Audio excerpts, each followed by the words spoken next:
You are now tuned into Even After Dark. you feel it too. E-Bombay. You some of that dark magic on me, baby. Even After Dark.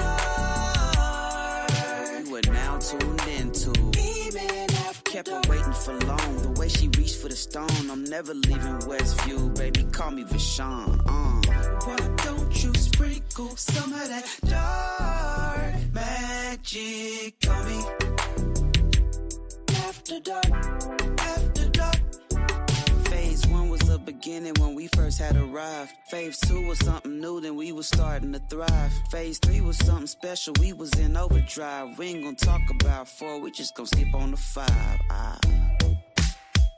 We after dark. Yeah, you know you live with. We after dark. And when you leave this room, you an Avenger. From this point on, After dark. you know.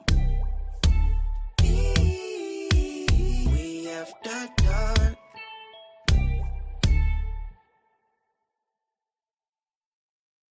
Oh yeah, you are now tuned into Even After Dark. you feel it too. E-Bombay. You some of that dark magic on me, baby. Even After Dark.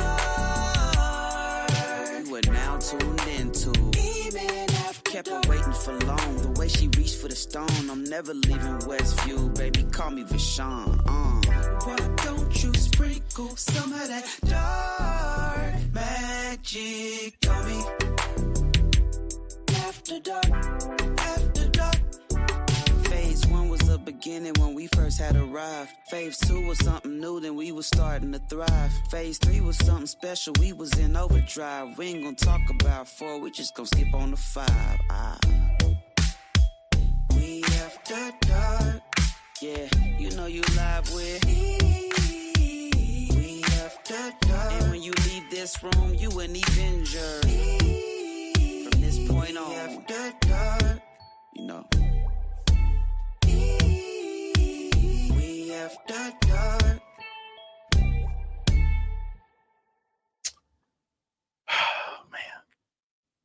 What's up? What's up? What's up? What's up? What's up? What's up? What is up? How are y'all doing today? It is Saturday, and y'all know what that means. That means we're gonna have us a good old time tonight. I am your host, Emmanuel E-Man Noisette. I want to thank each and every one of y'all for coming out and hanging out with your boy on this late night.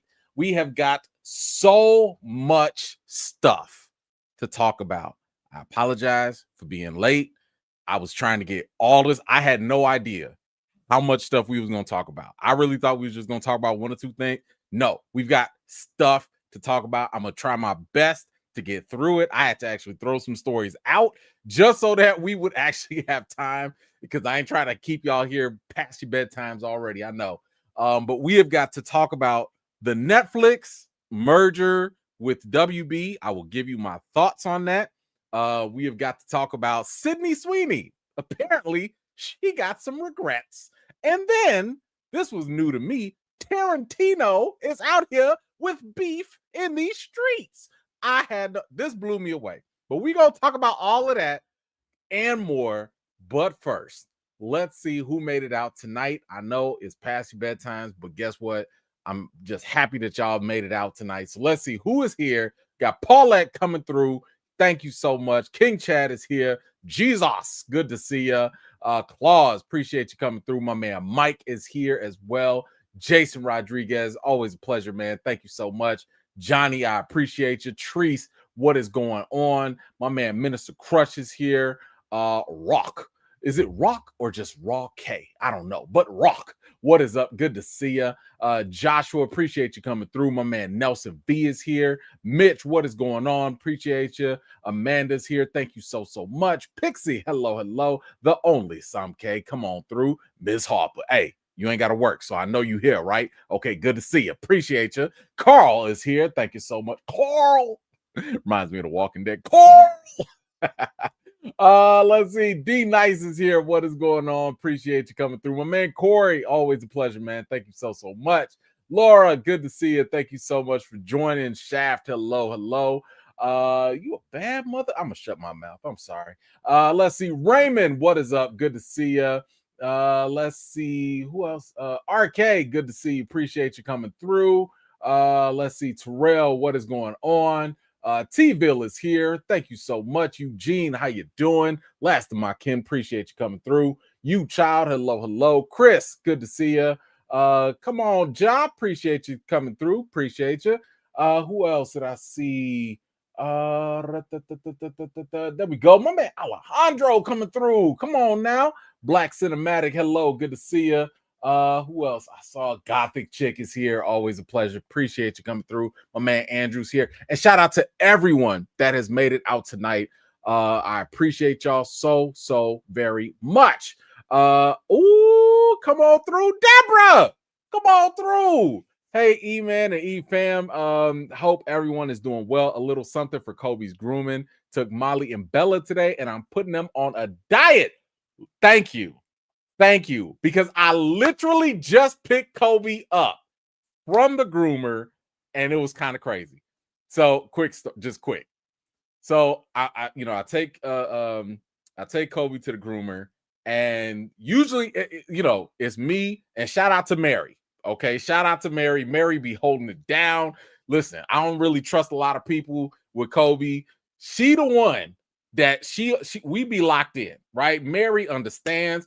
I told Mary the first day I brought Kobe there, because I had brought him to another groomer one time. And Kobe, especially when he was younger, he gets very energetic when he's around other people. He wants to be petted. He's jumping around. Like he does a whole lot, right? And I remember I told Mary, I was like, hey, Mary, all you got to do is raise your voice one good time, and that's it. That's like, once you just tell, like, that's it. And he calmed down. She did it. And she has been his groomer ever since, right? Now, here's the thing. So we go up to the groomer today. Kobe's excited and all that. But, listen, we worked on that. I was like, hey, man, sit down. And he sit down, right? But then another person came in with a little dog. Now, I'm not going to, I understand everybody got their own flavor dog. That's fine. Y'all do what y'all do. But I don't like ankle biters. Okay, if your dog is the size of my ankle, I got beef already.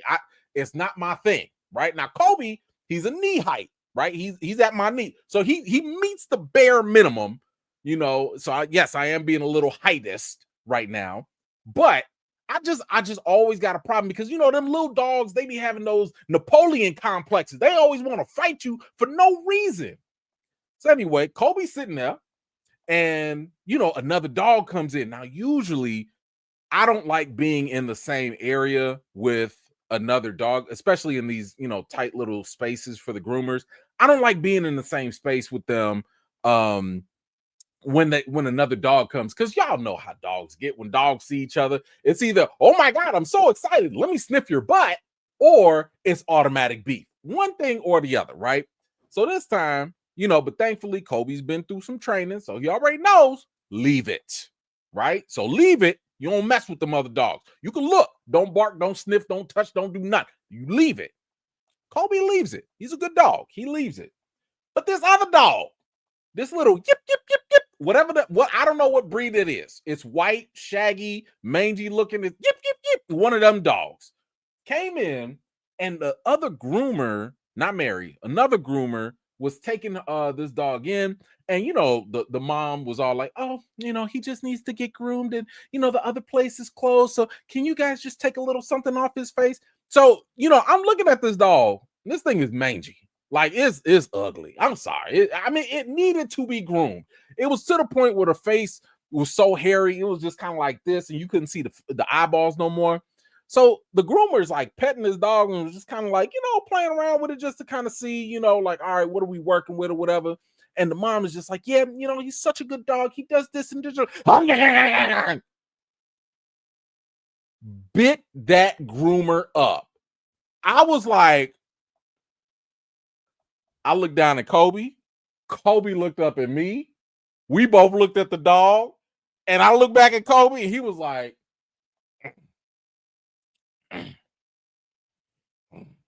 I had never seen Kobe realize how lucky and different he was until that moment right there. It was that moment that I was sitting here like, he understands. he understands that if that was him, oh, bro, because the grooming is a treat for him. He would have known right there. It's over with. It's over with. So I just wanted to give a positive story. Not positive for that other dog. That other dog got escorted out ASAP, and I felt bad for the groomer because it actually broke some skin. But shout out to Kobe. Shout out to he got a treat when he got home. Okay, he got a nice little treat because I like me a good. First of all, I love me a good smelling dog. Okay, when you're not sitting here smelling like corn chips and butt, that's a good dog. And then you gonna see the other dog acting up, and then you gonna sit here and mind your business and look away like you ain't. So anyway, long story short, Deborah, thank you so much. I appreciate you so much because that absolutely is going to a great cause, and that is Kobe getting groomed because the missus needs that to happen all the time as well. All right, let's see. Oh God, here comes trouble. JN, what you got now? What's up, E-Fam? E-Man, another food recipe for you. Buffalo lemon pepper. Oh, it's legit, and is Netflix hiring? I'm just asking for a friend. First and foremost, you and me both. Second of all, buffalo lemon pepper. This time, I got you. I have had this. I don't remember where I had it, but I have had this, and it's delicious. That was some of the best. Like, I think it was on wings. I had it. I think I had it on some wings. But I do remember that combination was fantastic. So you are not wrong. We are on the same page. Thank you so much. I will not be making that, but I will buy it if somebody has it to offer. So yes, I will be on that. But anyway, thank you so much. Okay, we have got a couple of things to go over. First of all, I have not had a chance to talk to everyone about this. So for those of you that were messaging me, those of you that were sending, that were tagging me on social media, I appreciate y'all so much because apparently YouTube has a new feature. And, I like my heart was overwhelmed when I saw this. But people was like, yo, E-Man, did you know you was on my top? Did you know that you was like number one on it? And I'm like, what are y'all talking about? And then I saw this story. So YouTube has debuted a new feature that gives its users a personalized recap of what they've watched this year. Users will receive cards and personalities based on what they have watched. And when I tell you, I felt so happy, not because I expect to be number one. It's not even that. It's just the fact that I like being above those other channels that I already know y'all cheat on me with. Listen, I understand. Some of us are in a polyamorous relationship with other YouTube channels. I understand. I didn't consent to it, but I understand that's just the way some of y'all want to roll. That's fine. I just want to be above them. That's all. I'm gonna keep it real with you. I'm not gonna lie to you. I just want to make sure if you're gonna watch them other channels, just make sure I'm a little bit above that. That's all. Okay. All right, cool. Listen, I am realistic. Okay, I'm realistic. I have realistic expectations. I just want to be number one. That's all in your life. In your life. That's all. Anyway. Anyway, shout out to all of y'all. I think last time I think you would hit me up too. But listen, whoever sent me messages, thank you so much for it. I really appreciate y'all for holding me down, watching the channel the way that y'all do. It really means a lot to me. So I really do appreciate it. All right, let's start off with, y'all know how we do. We got a bunch of quick updates in the movie and TV world. And usually we start off with some bad news to kind of get that out the way. But I figured let's start off with some good news. Let's kick it off the right way. How about that? Guess what? Y'all remember this show?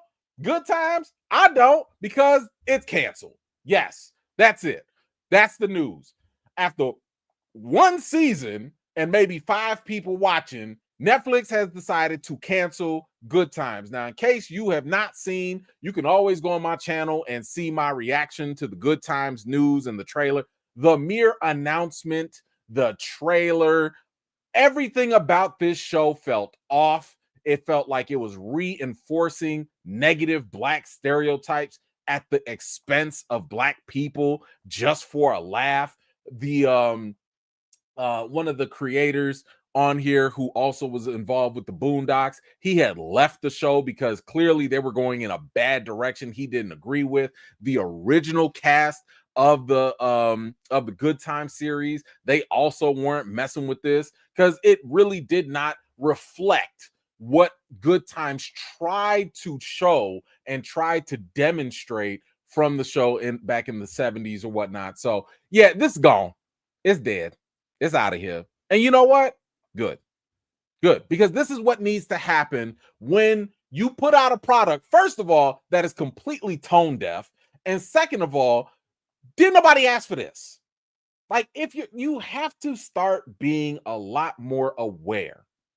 Sometimes Black folks don't want to have their culture made fun of, even by other Black folks. Right? Like this, it's a fine line. It's a very, very fine line to do that. And it's not for everybody.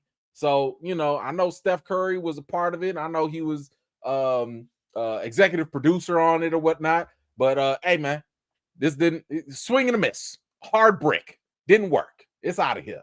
So anyway, I don't think anyone is shedding any tears about that at all. Now, we are going to talk about bidding wars and stuff later on. But apparently there are some other things that are getting bidded for, which right now are the Oscars. The Oscars are currently being bidded between NBC Universal and YouTube. Now, I have to say, first and foremost, the only Oscars that I think I've actually sat up and really watched was probably the Will Smith, Chris Rock thing. Like that might have been the last time. No, I take that back. I watched that one, and then I watched the one after that, because I wanted to see what they would say after, right? I wanted to see the aftermath.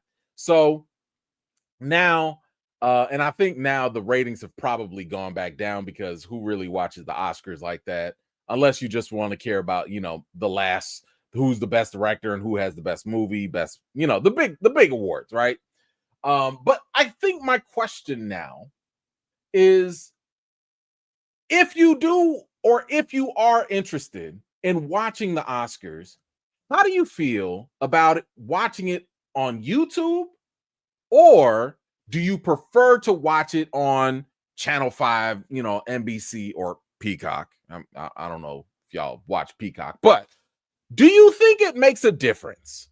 Because on one hand, I'm sitting here thinking to myself, I don't think I'm going to sit here and watch anything live on YouTube like this. Like, if I'm watching something live on YouTube, it's probably going to be a podcast or a show or something like that. That to me, it feels a little different. But the Oscars is like 3.5 hours long, maybe 4, whatever. Like, and if it's on Channel 5, I'm like, maybe I'll tune in. Maybe.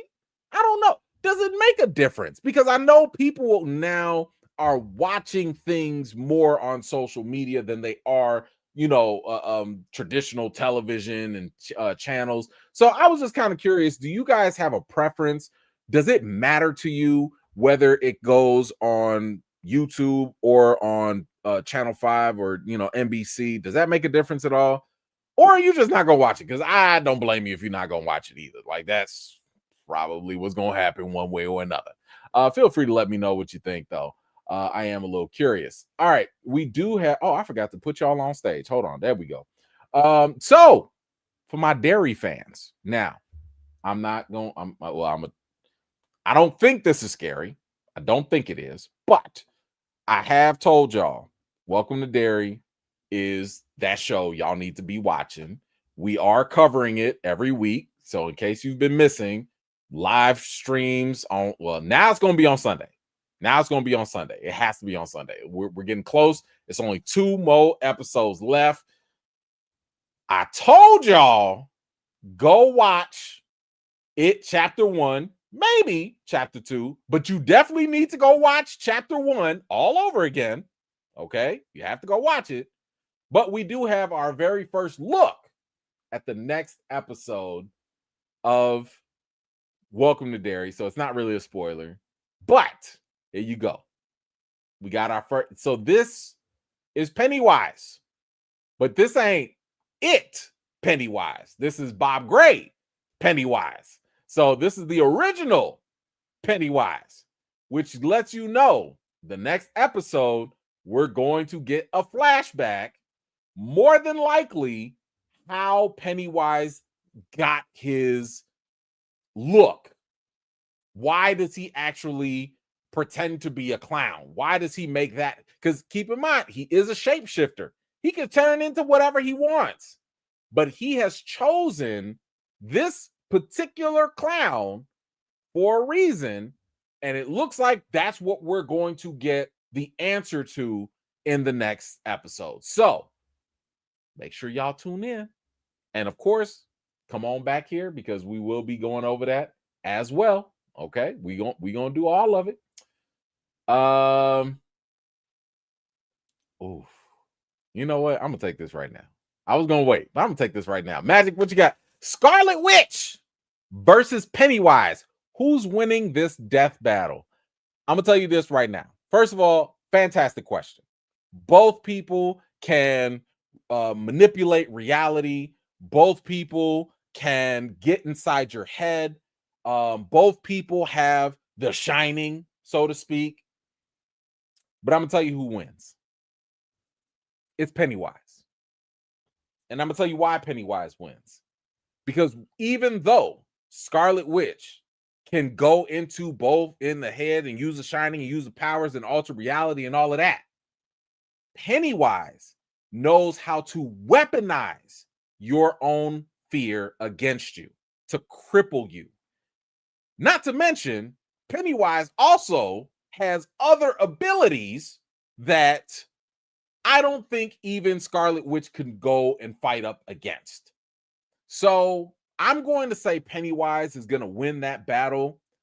Although I would say that I could totally see Scarlet Witch putting up a good fight because Pennywise is not used to, as we've seen in Derry, he's not used to seeing other humans that have other abilities, right? The moment he met, the other human that we saw, I'm trying not to spoil it for other people. He was like, "Whoa, who are you?" Right? So I could totally see him being kind of like thrown off by a Scarlet Witch who's got powers. But the moment he goes in Scarlet Witch's head, the moment he starts playing around, Pennywise is petty. The only other living creature that is just as petty as Pennywise is probably 50 Cent, but that's a whole nother conversation. Pennywise would sit here and pretend to be her dead brother, right? Quicksilver. Pennywise would sit here and torment her with the bomb that killed her parents, right? Like Pennywise would do so much mental damage to her.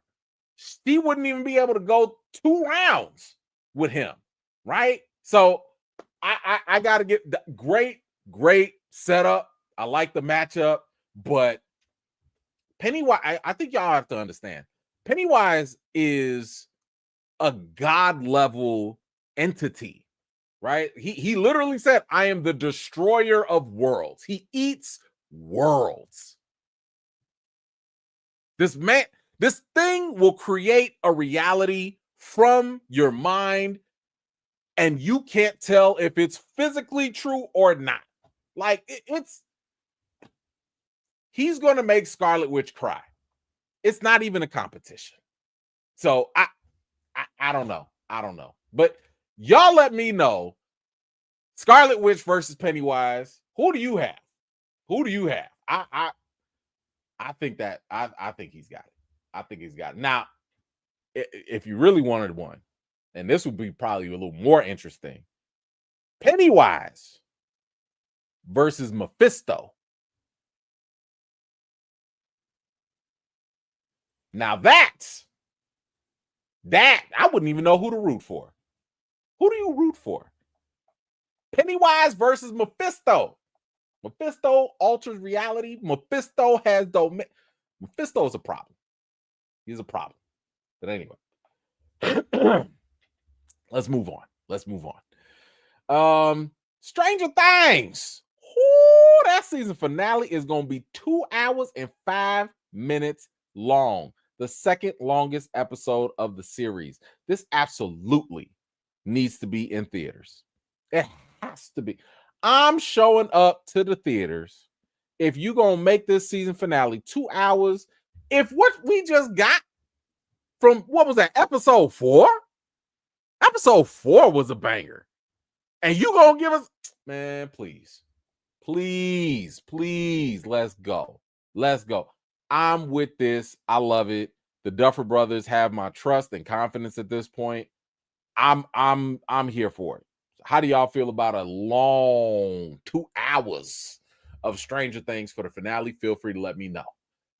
Let's see. Magic, what'd you say? A lot of people have said Mephisto. Well, now there's one counter. There's one counter for Mephisto. The only counter is, or his only weakness is, he's stronger in his own domain. So when he's in his world, his dimension, he's got crazy power. Pennywise, it doesn't matter where he is. The only limiting thing for Pennywise is that ship or the star that he was in. If he's in there, okay, now he's, restricted. But if he's outside of that, if that star, that ship ain't there, Pennywise is fine. He doesn't have no limits. It's a problem. So anyway, thank you for that. Thank you. Appreciate the support. All right, since we're talking about horror, let's just stay on this, right? New Paranormal Activity movie is in the works at Blumhouse. This time, both Jason Blum and James Wan will be producing the film. When it comes to the Paranormal Activity movies, I have a mixed relationship with this. The first 2 movies, amazing. Those things, the first movie I thought was great because we were coming off of the Blair Witch Project. We had this whole thing when it came to the found footage era that was doing box office numbers. It was really, really dope in terms of like giving us something fresh, different, and new. I love the first movie. I love the second one even more. That one scene when old girl was in the kitchen and all of a sudden all them cabinets and stuff open. First of all, y'all can have the house. Whatever the entities are, y'all can have it. Like I'm not even putting up a fight with roaches, mice, all of that. I'm not putting up a fight with none of that. If ghosts want to sit here and open up all my cabinet door, y'all can have the house. Y'all can pay the mortgage. Y'all can pay the HOA. It's y'all got it. Now, the problem with Paranormal Activity is they have milked the hell out of this whole franchise. I don't know. Y'all correct me if I'm wrong. I think they got like 7 movies. I think. Like, it was kind of like, okay, I get it. They're low budget. Y'all gonna make some money. I understand. But like, y'all ran that thing into the dirt.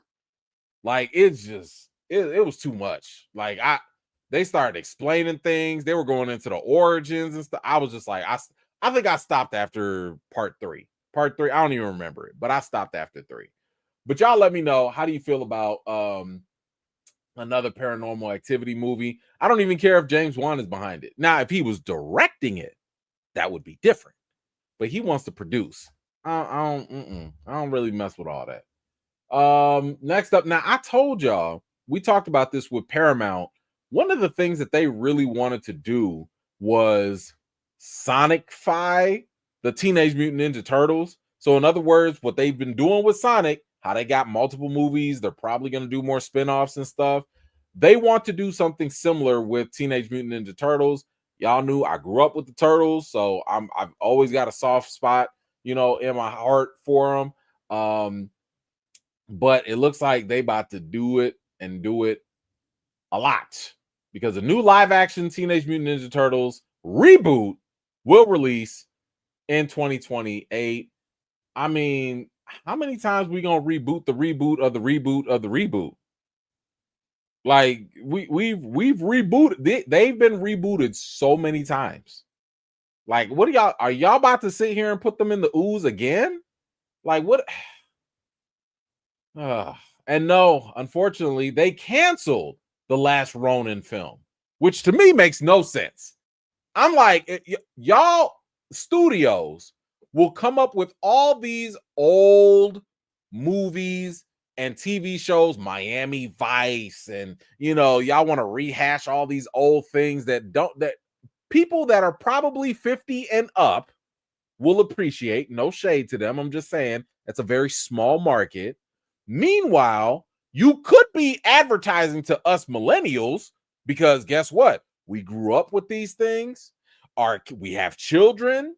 We can bring our kids to these things, and it appeals to people that are older as well. You got a wider net when you appeal to us. Okay, 40 and lower. We are here. Okay, but I'm just saying, like, golly, how many times y'all gonna reboot the Turtles? Just this got to be like the third reboot. It's got to be the third reboot. So not only are you gonna get a live action, but they're not done there. They're gonna make a third Teenage Mutant Ninja Turtles Mutant Mayhem movie that's already being discussed. The sequel, part 2, hasn't even been out yet. The sequel is coming out in 2027. But they are ready to go. They want a third one right after that. Now, I don't have a problem with this because Mutant Mayhem was a good movie. So the fact that they want to keep doing some more, I'm not too mad about it. But my gosh, these turtles, man, I know they tired. They got to be tired. But like, I'm still mad that they don't want to do a last Ronin movie. Like, the best thing you can do, I think, in Hollywood is give us something that grows up with us. If you can give us something that grows up with us, you are doing something fantastic. You can make that rated R. You can get, are you getting $1 billion? Probably not. But will you get something that, older people, but at the same time, younger generations both can appreciate? Absolutely. Absolutely. I would love a last Ronin movie. Matter of fact, while we on it, I'd love a Dark Power Rangers movie at that. If I recall, there was on YouTube a Dark Power Rangers movie where it was just dystopian. Like, it was bad.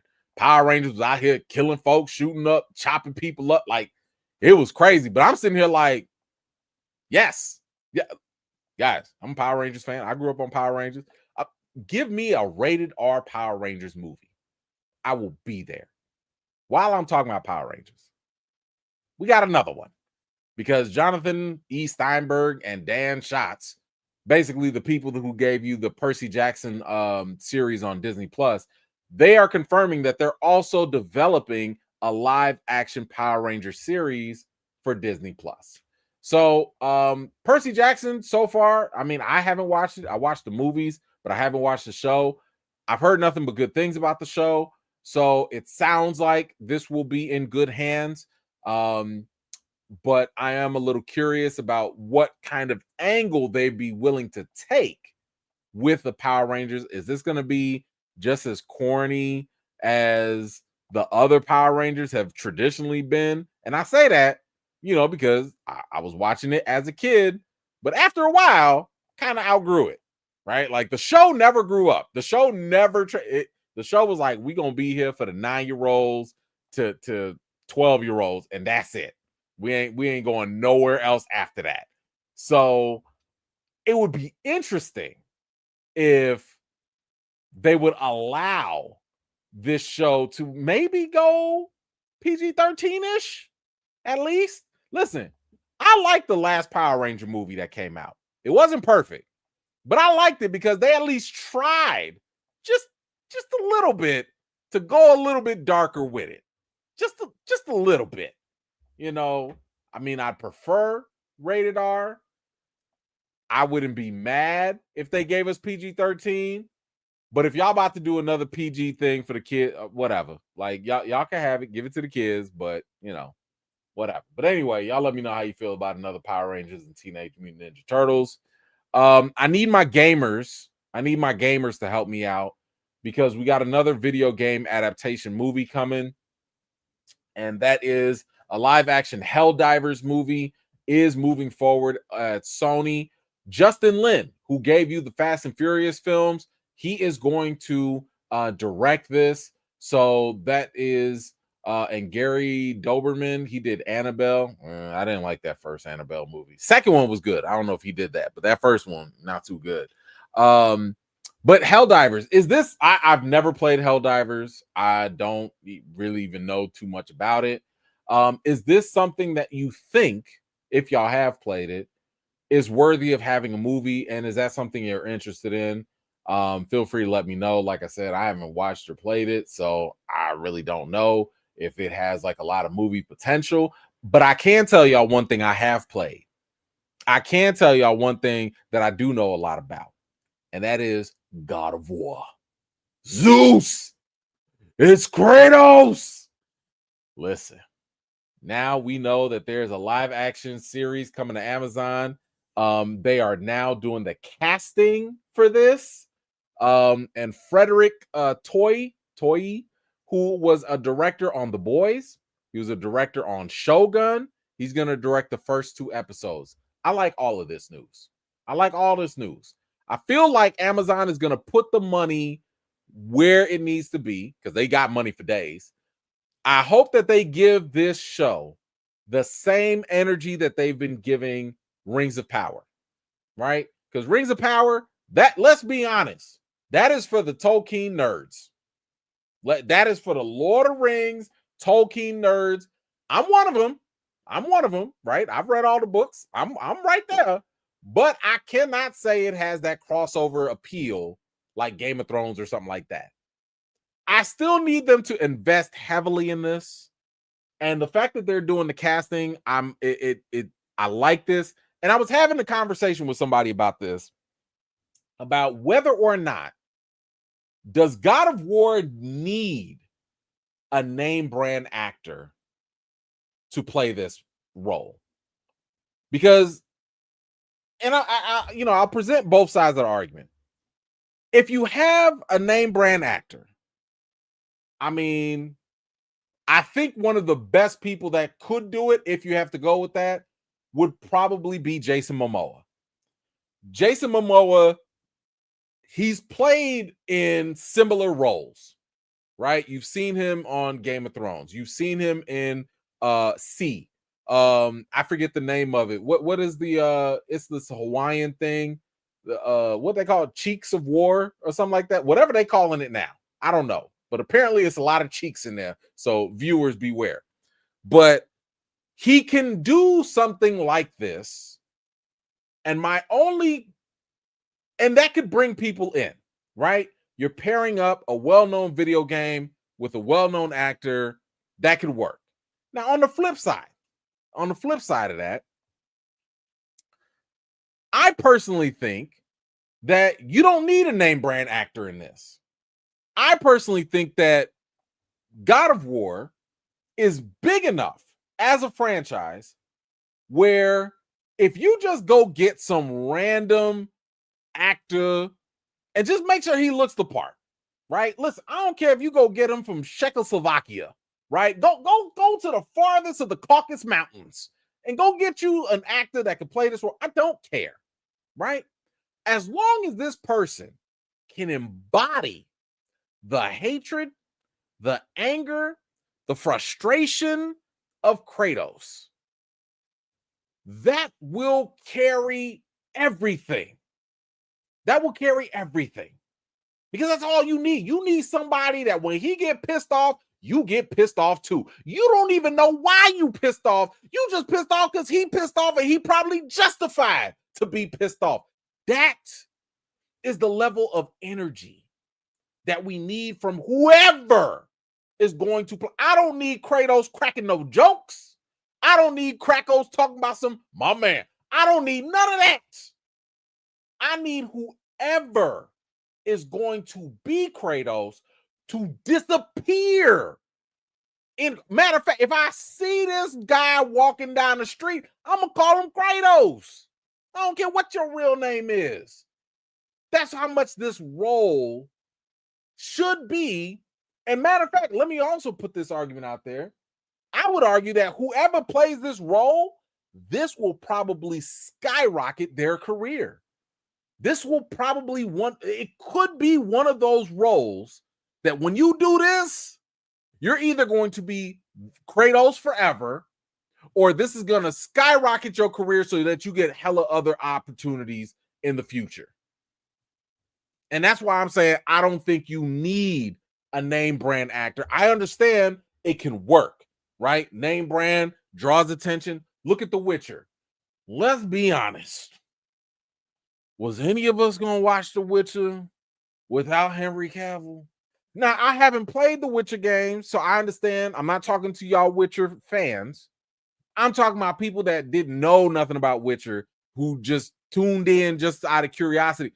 I tuned in because of Henry Cavill, and I was always kind of interested in The Witcher. But the moment Henry left, y'all checking for Liam? I'm just saying, no shade to Liam, but I'm just saying, like, we're not going to watch no Henry Cavill at home. We're not going to watch that. So, you know, I think it can work, but it is something that I'm looking forward to, and hopefully I just want them to get the right one.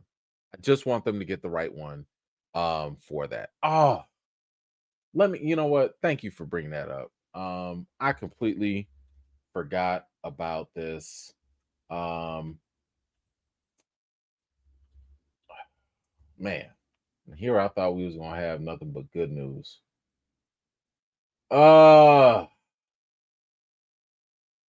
Let me throw this in real quick because I do need to. I have to throw this in, and I apologize. I did not take time to practice his name, so I'm just gonna call him Carrie.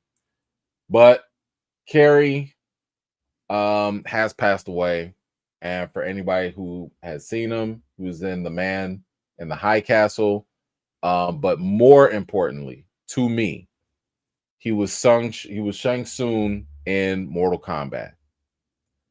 To this day, I will constantly and randomly just say, it has begun because of him. That's the imprint this man has made on my life for no reason. No, your soul is mine. Hold on. Your soul is mine. Like, this man did such a phenomenal job. I love that scene too, because that's when Liu Kang's brother, Liu. I always think about that. So I love the first Mortal Kombat movie. I don't care what anybody. I love that movie. Does it have problems? Yes. I don't care, but I love that movie. And this man right here is absolutely one of the reasons why I love it. He was such a good villain. Like, he was a great villain. Everything about him, you was like, I don't trust this dude. I don't like this dude, but I respect his gangster because this dude was definitely going to mess you up. He was definitely going to mess you up. But anyway, shout out to Carrie for being a fantastic actor. 75 is definitely too young. Too young. I don't care. But yeah, rest in peace to him for sure. Thank you for bringing that up. I was caught up with all the other news. I forgot to even include that. What else do we have? We got a little Michael B. Jordan news. We have kind of talked about this before, where there was talk of what we're gonna do with Creed, and it was kind of alluded to in the last Creed movie. And he said here that they are developing a Creed spinoff TV show, and that is going to be about Adonis's daughter. He says you'll be seeing different parts of the Creed verse, I like to call it. So, you know, I have mixed feelings about this. On one hand, I like the fact that, first of all, Michael B. Jordan is able to have a universe, have a franchise that he can go do what he wants to do with. That was my excitement for Creed in general, right? I liked the fact that Creed was able to pull from Rocky, but still be in its own lane and do its own thing. I like that. What I started to have questions about was probably in Creed 3, where it was kind of like, okay, Adonis has fast forward, he's done it all, right? He's been the champ, and now he's about to retire. I'm like, bro, you just won the ship. Like, you just won the belt, like last movie. Like, what do you already? Like, we don't even have like a couple movies. I'm saying Rocky had to go. Rocky was the champ for a minute. You know, I'm just saying, like, we can't have a little back and forth, a little, oh, he lost the belt. Oh, no, he came back, he got it. Oh, he defended it. We couldn't get a little bit more? I'm just saying, Adonis seemed too young to already retire. Now, it would be different, and maybe this comes from a storytelling perspective. It would have been different if you had something like Adonis was suffering from CTE, right? Where he was getting all those hits in the head and it was messing him up, and he was forced to actually make a decision. Do you want to box this last match or do you want to die? Right? Like, first of all, I feel like that's something Rocky would have gone through, but I think that would have been a much more compelling story if you wanted to transition and move off of Adonis and move on to his daughter. And because it just felt kind of anticlimactic. It did not feel like it really landed in a satisfying way that soon to me. Second, focusing on his daughter. I mean, how old is his daughter? You know, like, she still seemed pretty young. And I get it. I saw that we were planting those seeds, how she was kind of like watching her dad box. And, you know, I'm getting like the Layla Ali vibes, right? Like, she's watching her dad, Muhammad Ali, and all that. Totally get it. Fine. I'm with it. I'm with it. My only thing was like, she seemed kind of young, you know, and I'm like, how are you about to fast forward even more to grow her up? Like, is she just going to be doing kiddie boxing, teen boxing? And again, I don't have a problem with her boxing. I'm just saying, like, I don't want to see little kids box. Like, at least, like, is she 18, 19, 20? And if she is, how old is Adonis? You about to have Michael B with the gray temples, the gray beard, the gray stash? Like, what are we doing? Okay. I don't know. Anyway, y'all let me know, how do you feel about the Adonis story continuing through his daughter? Feel free to let me know your thoughts in the comments. We got some boys news. The Boys is, if you recall, season 5 is going to be the last season for The Boys. One of the best shows out there. One of the best, always entertaining. Love it every single time. Carl Urban is out here teasing what we can expect. And he said here that there may be deaths and major twists in the final episode of The Boys season 5. Just the final episode. He says, I think we throw you in a deep end and the stakes couldn't be higher and anybody's fair game. This is exactly what I expect from a season 5 finale. This is what I want. These are the things that I think makes a show solidified in whatever potential greatness that it has. If you keep milking a show, and I'll bring this back to one of my favorite shows, Supernatural, and even Eric Kripke, the guy who makes The Boys, he even admitted this. Supernatural went on too far. It should have stopped at season 5. It should have stopped at season 5. But when you keep going, like The Walking Dead, and you keep milking it, it loses its effects. I stopped watching The Walking Dead, I think, in season 7. Like, it was just like, all right, man, like, I don't care anymore.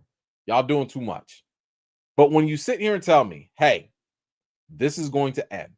hey, there's nothing else after this. Now, they still do have Gen V, and they do have some other spinoffs, which is fine. I'm fine with spinoffs, but I'm saying like stopping the main thing gives me a sense that you're willing to take risks and you're willing to be bold with whatever your storytelling is going to be. If I know that you're like, nah, we just gonna keep going till the wheels fall off, that lets me know that y'all finna play it safe. And I don't want that in a show. I want a show to give me bold, striking, different story angles that keep me engaged. And it sounds like that's what's gonna happen in The Boys season finale. So I'm here for that. Next up, we got some quick Batman news.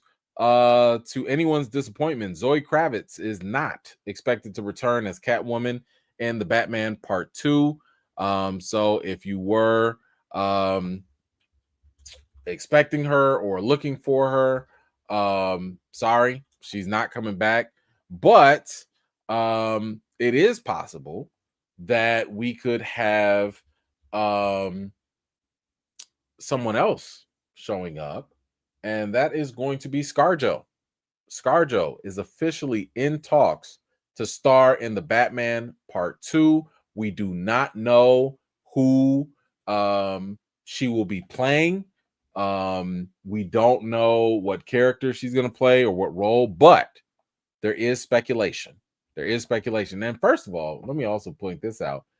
Before ScarJo, and this is according to Jeff Snyder, so there's, take the rumor as is, it was actually Emma Stone who passed on this role before ScarJo got it. So they wanted Emma Stone, but they got ScarJo. Now, this happens all the time. Okay? But it kind of makes me wonder, who did you want originally Emma Stone to play? Now, I see people saying Poison Ivy. I could see that. I don't know if I could see Emma Stone as Poison Ivy. I definitely can see ScarJo as Poison Ivy, right? She got that sex appeal. She got it. She can do it, right?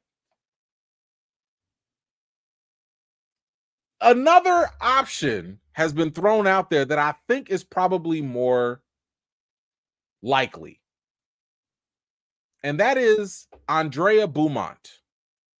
And if you don't recall who Andrea Beaumont is, and I'm not going to spoil it for anybody, but I would suggest that you go back and watch the animated movie, Batman, The Mask of the Phantasm. One of the best films out there in the Batman franchise. Like, this is back when the animated series of Batman was cooking, with straight up, like, pig grease, okay? Andrea Beaumont could totally be a love interest for Bruce and more. I'm gonna leave it at that, and more. So I could see Matt Reeves wanting to play on that a little bit more, because that's a character that has not really been shown on the big screen outside of the animated stuff. So, and she's a layered character. So that could be pretty interesting if they go that route. I think they could do that. What else do we have? We got some Marvel news. John Bernthal says that the Punisher special, keep in mind, he's working on this. He's making this Punisher, Disney Plus special, will release around the same time as Spider-Man Brand New Day. He says, I think it will be a high octane Punisher as you've ever seen. I love this, because keep in mind, Punisher is supposed to also show up in Spider-Man Brand New Day along with Hulk. So it's a lot going on. But if you're going to give us the Punisher, and this is right after Daredevil, Born Again, and you're giving us Punisher as a special, maybe before, maybe after, and then you're also putting him in Spider-Man Brand New Day, I'm never going to be upset with more Punisher, because Punisher, John Bernthal is doing a fantastic job with Punisher. Like, He was definitely a highlight in the Daredevil series. I like the Netflix series in itself. So I'm looking forward to this. I think he understands the assignment. I think he understands the character. He understands the trauma that he's been through. He understands the rage that is needed for the character. So I like this. I like that a whole lot. And to have those back to back, chef's kiss. Next up, we talked about this with no. Wait. Beautiful acting. Loved it. Perfect. We talked about Paramount, and we talked about how Paramount Skydance is going to be making a Rush Hour 4. And we talked about how the reason we're even getting a Paramount Rush Hour 4 is not because y'all asked for it. It's not because people like me asked for it. It's not because, there's been like this desire for forever. No, it's because y'all president asked for it. That's why we have a Rush Hour 4 happening. But here's the wild part about it. Because I've already told y'all, I do not like the idea of the government getting involved with what people creatively make or what they creatively say. I don't like that. I don't care if they're Republican, Democrat, whatever. I don't like it. Let creatives do what they do. Politicians, y'all go do what y'all do, and hopefully you're not screwing us over in the process. But here's how bad this was.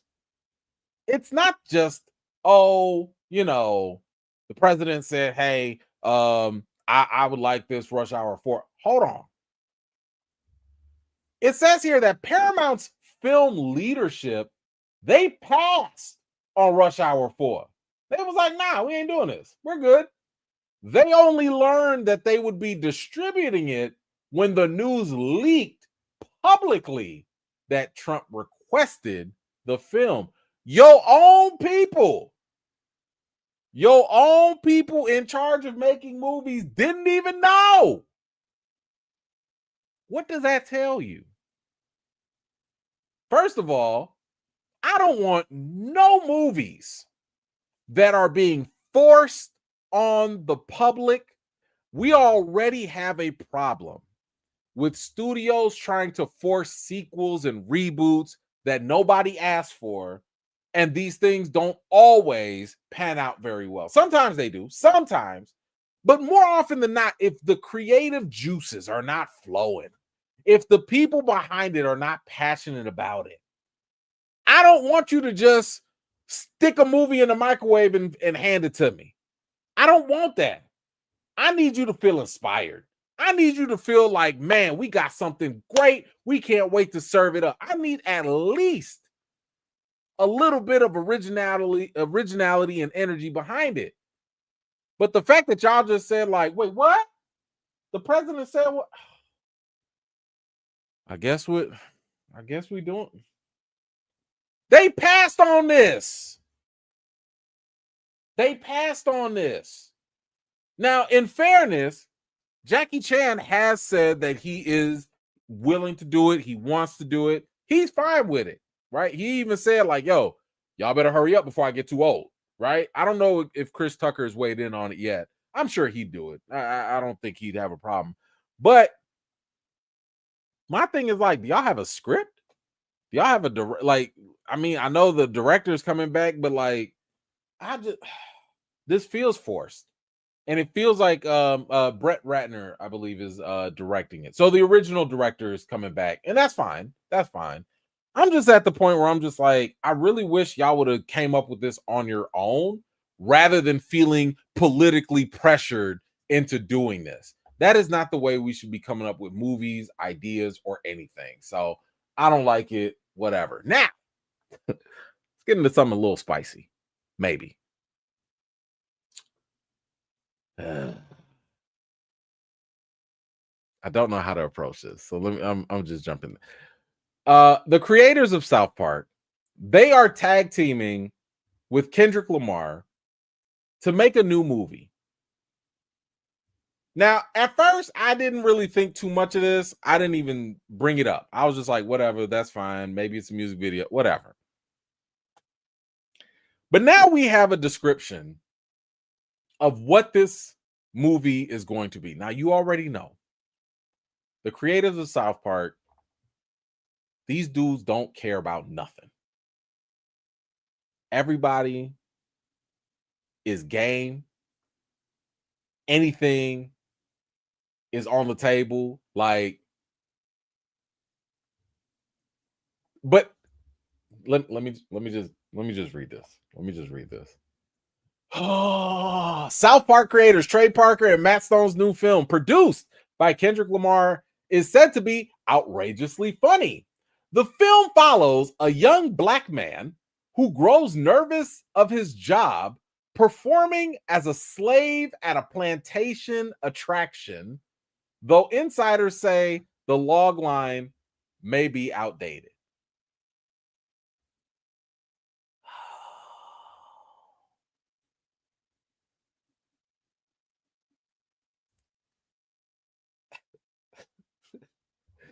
Look, you know,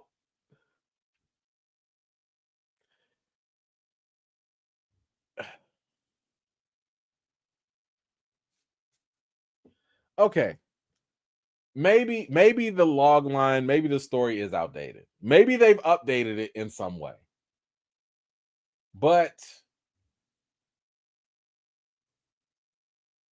I've watched enough South Park where I've seen these guys take on politics, take on religion, take on race, take on sexuality. They've taken on so many things and they've made it work. They've made it work. I swear, if it was anybody else, I would have been like, or just like with the Good Times, like, oh, hell no. But now, I'm just curious. Because think about this. You got Kendrick Lamar producing this. Now, I would say that maybe it's fair game to say that Kendrick Lamar is, I would think he's pretty black focused, black conscious, right? I would have to assume that the guy that just made the album, the track called They Not Like Us, I would have to assume that he's aware enough that if he's working with the South Park creators, that they're not going to do anything that I wouldn't say crosses the line, but that would be overly offensive. I'm assuming that this is going to be in better hands because Kendrick is a part of this. Now, if they were doing this by themselves, I would be much more nervous. I'd be curious, but I'd be much more nervous. But the fact that Kendrick is here, I feel like Kendrick is not going to let the culture down. Kendrick just went on a whole crusade dragging another rapper that shall not be named through the mud for being a culture vulture, in a sense. So I'm assuming Kendrick is going to protect the culture with this. But oh my God, that log line. Yikes. So we'll have to wait and see what they do with that.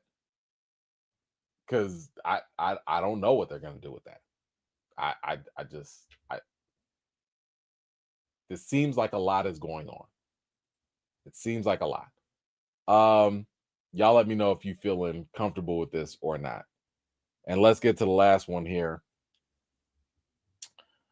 Oh my God, first of all, if they do this and they put a Drake lookalike, I'm done. I'm done. If they make a movie and they make a Drake lookalike to be the main character, do you understand the ramifications of what this will have on the hip hop community? Do you understand that this will probably make the race for pettiness neck and neck with 50 Cent? 50 made a whole documentary about Diddy. That's the pettiness is solidified. Kendrick sat here and went bar for bar, track for track, release date for release date. Like, oh, you dropped this, I'm gonna drop it. Oh, you dropped it again, I'm gonna drop this. And through a concert and won a Grammy, all about dragging Drake. If this man makes a movie about Drake, who he already called out for not for trying to appropriate Black culture, and he makes the main character who's playing a plantation slave, y'all do realize he will win the entire beef of all hip-hop beefs. Y'all do realize that. I made a whole video explaining how Kendrick won the greatest campaign of a beef in hip-hop history. I'm not saying he made the greatest single beef single. I'm not saying that. But the campaign to drag this man on social media, in music, in awards, and potentially a movie, yikes.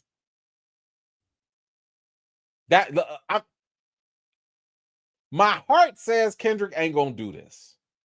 I don't think he will. But at the same time, my mind lets me know that I doubted Kendrick's pettiness before.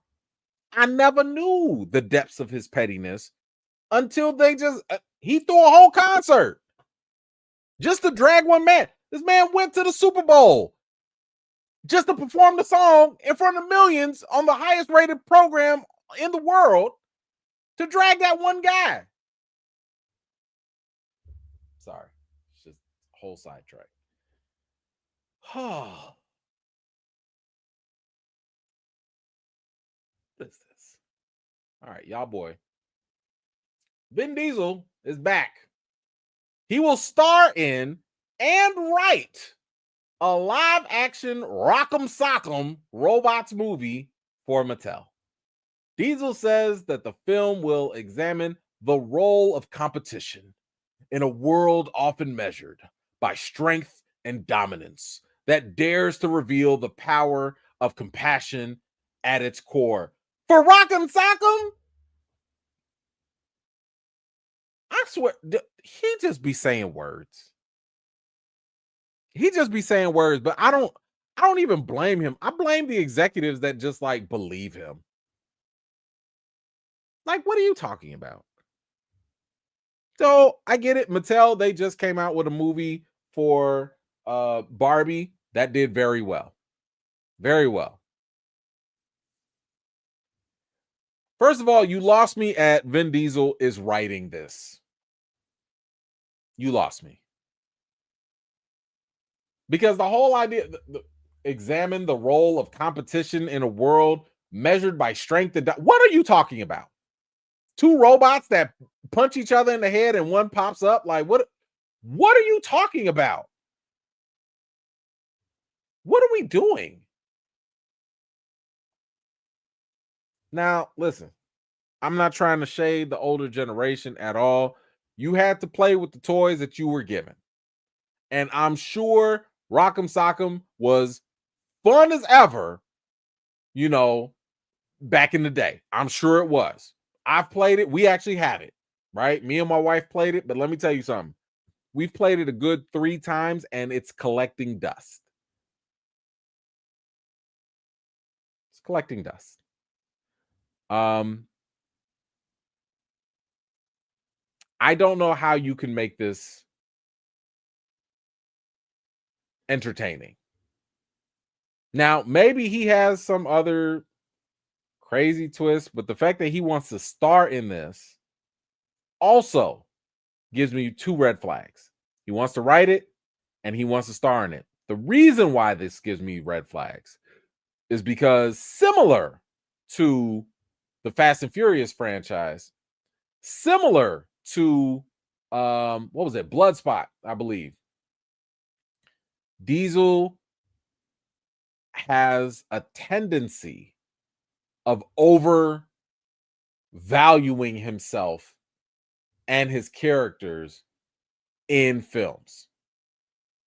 The fact that he had to make Dom a superhero because he felt threatened, I think, my speculation, he felt threatened by The Rock, who is the size of a superhero, already showed me that you're losing sight of the actual goal.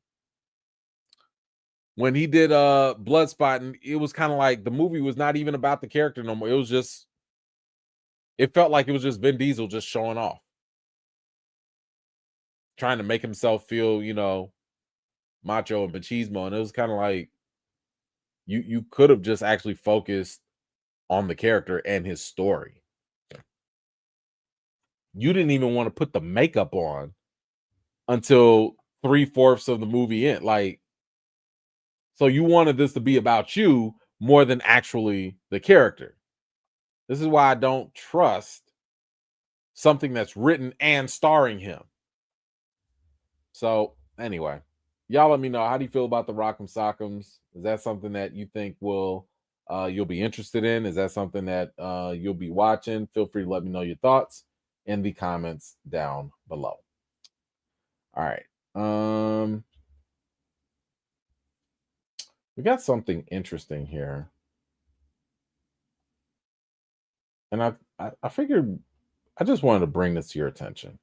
Just bring it to your attention here.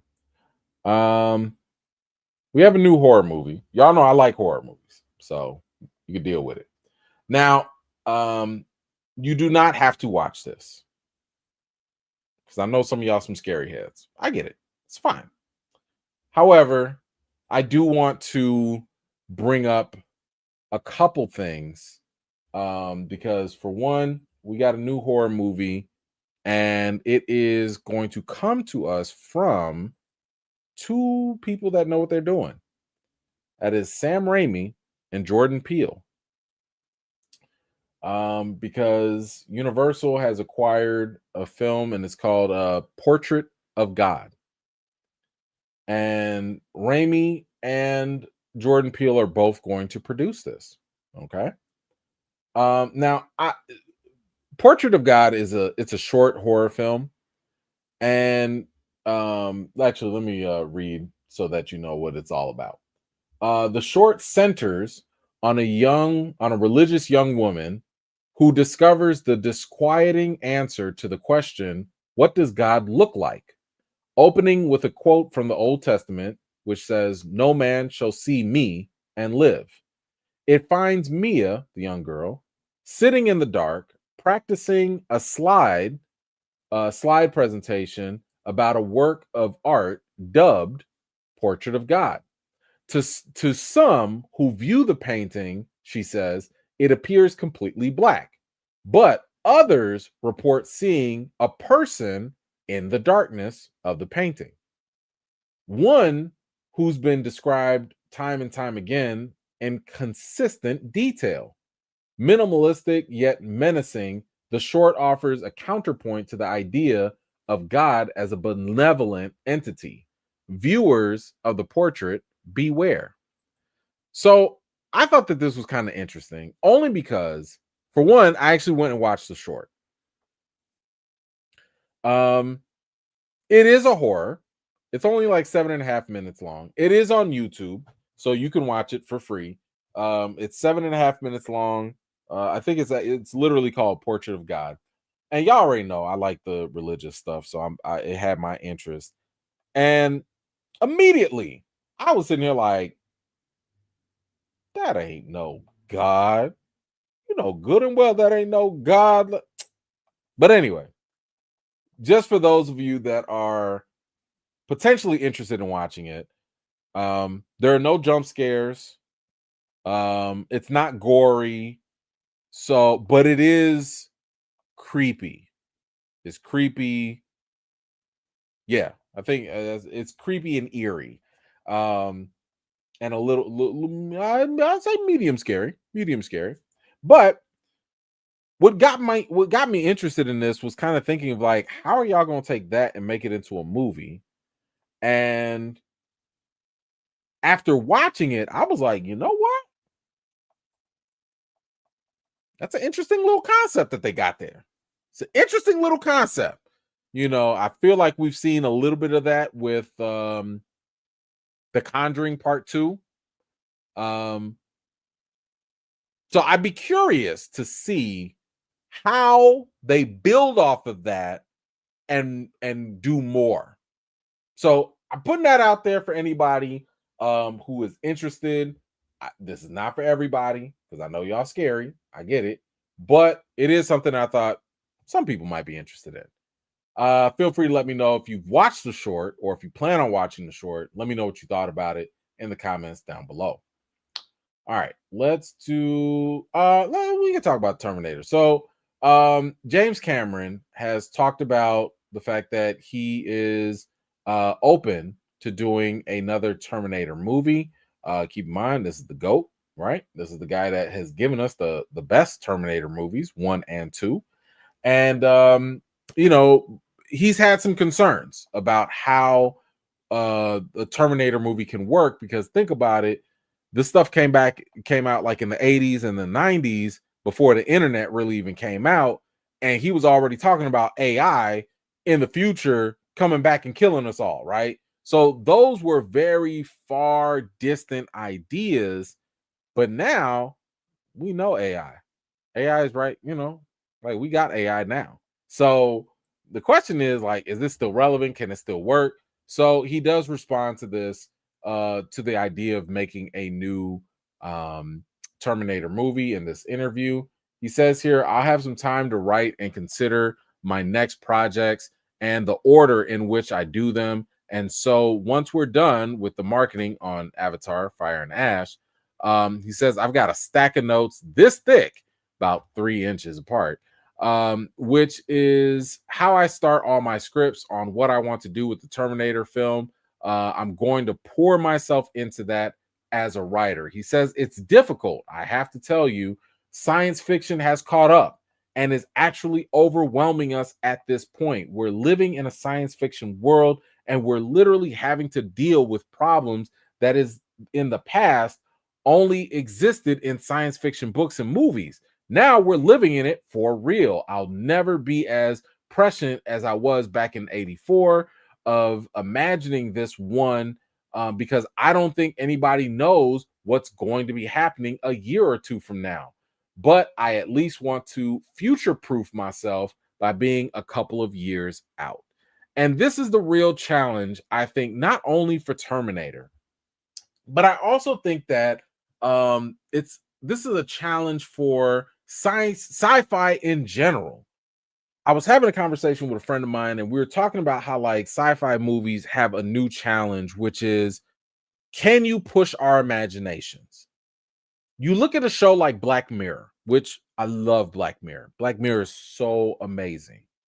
When you start at season 1 of Black Mirror, and you think about when it came out, what, 5, 6, 7, 8 years ago, whatever it was, a lot of the concepts that they were talking about made sense because they seemed kind of far away. But now, when you watch Black Mirror, like I was watching it, not this season, but the season before, and it was like, oh, this is already happening. They did a whole episode about how AI can do TV and replace actors and stuff like that. And it was kind of like, that might happen next year. Right? So it was kind of interesting because it was like, oh, you guys aren't like predicting the future anymore. You're probably talking about what's happening right now, because the gap in terms of our technological advancement and the level of imagination, it's shortening, right? Whatever we were thinking about, it probably could happen very, very soon. iRobot. Y'all remember iRobot with Will Smith? That can probably happen within 5 years. Matter of fact, if you got $80,000, you can go buy a robot and put them in your house right now. So this is the challenge that I think not only again Terminator is having, but sci-fi in general. Think about the Matrix. The Matrix might be close to something that is still out there, but maybe not so much, right? And this is one of the reasons why.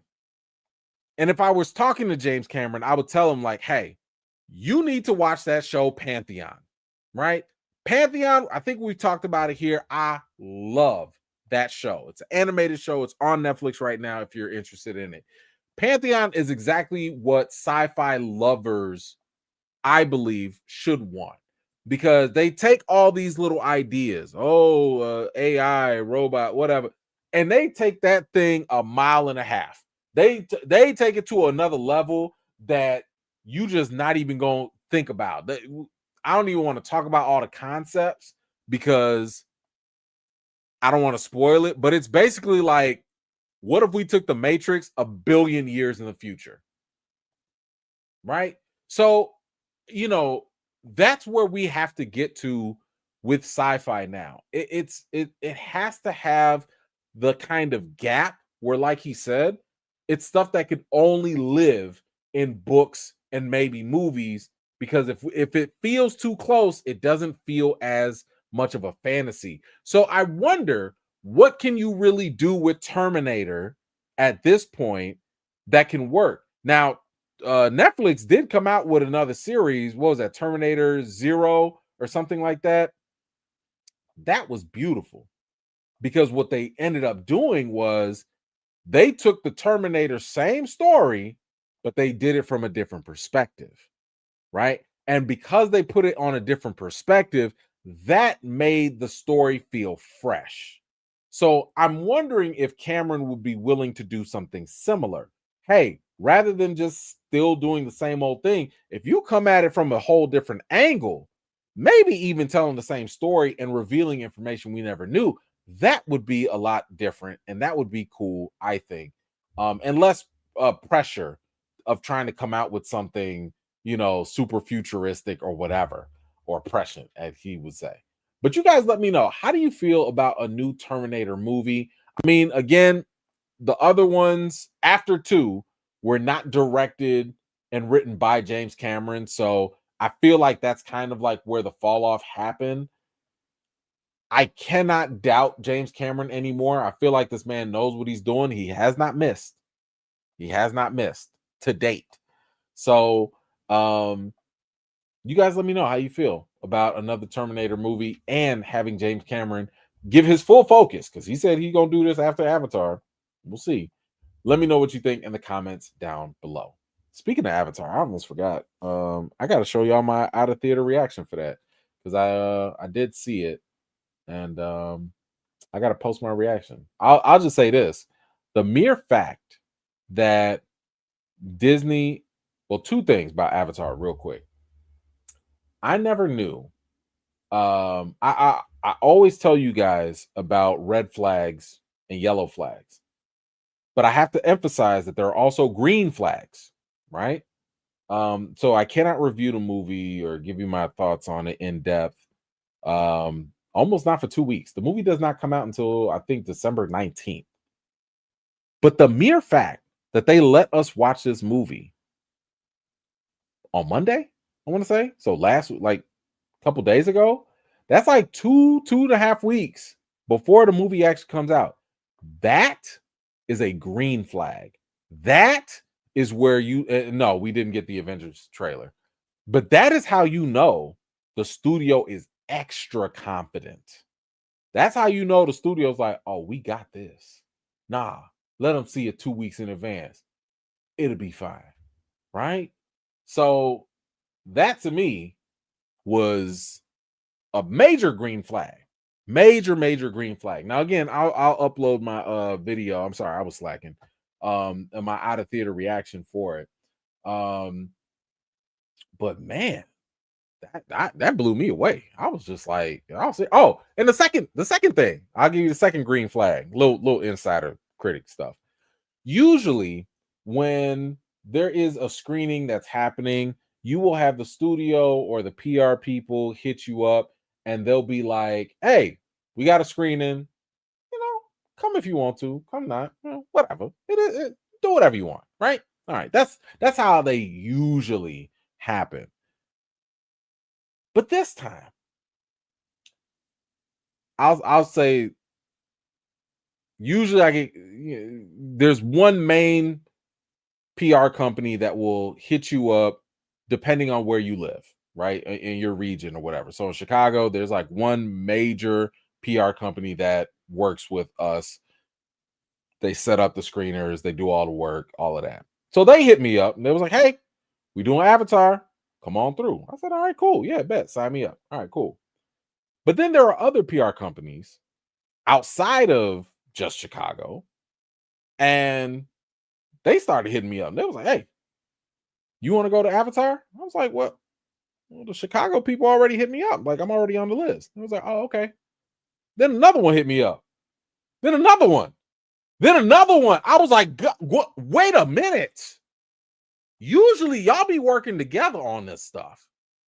And I sat here and I was like, "Yeah, I'm already on the list. Like, I'm gonna go see it." And it was like, "Dang, did the other PR company get to us first?" I was like, yes.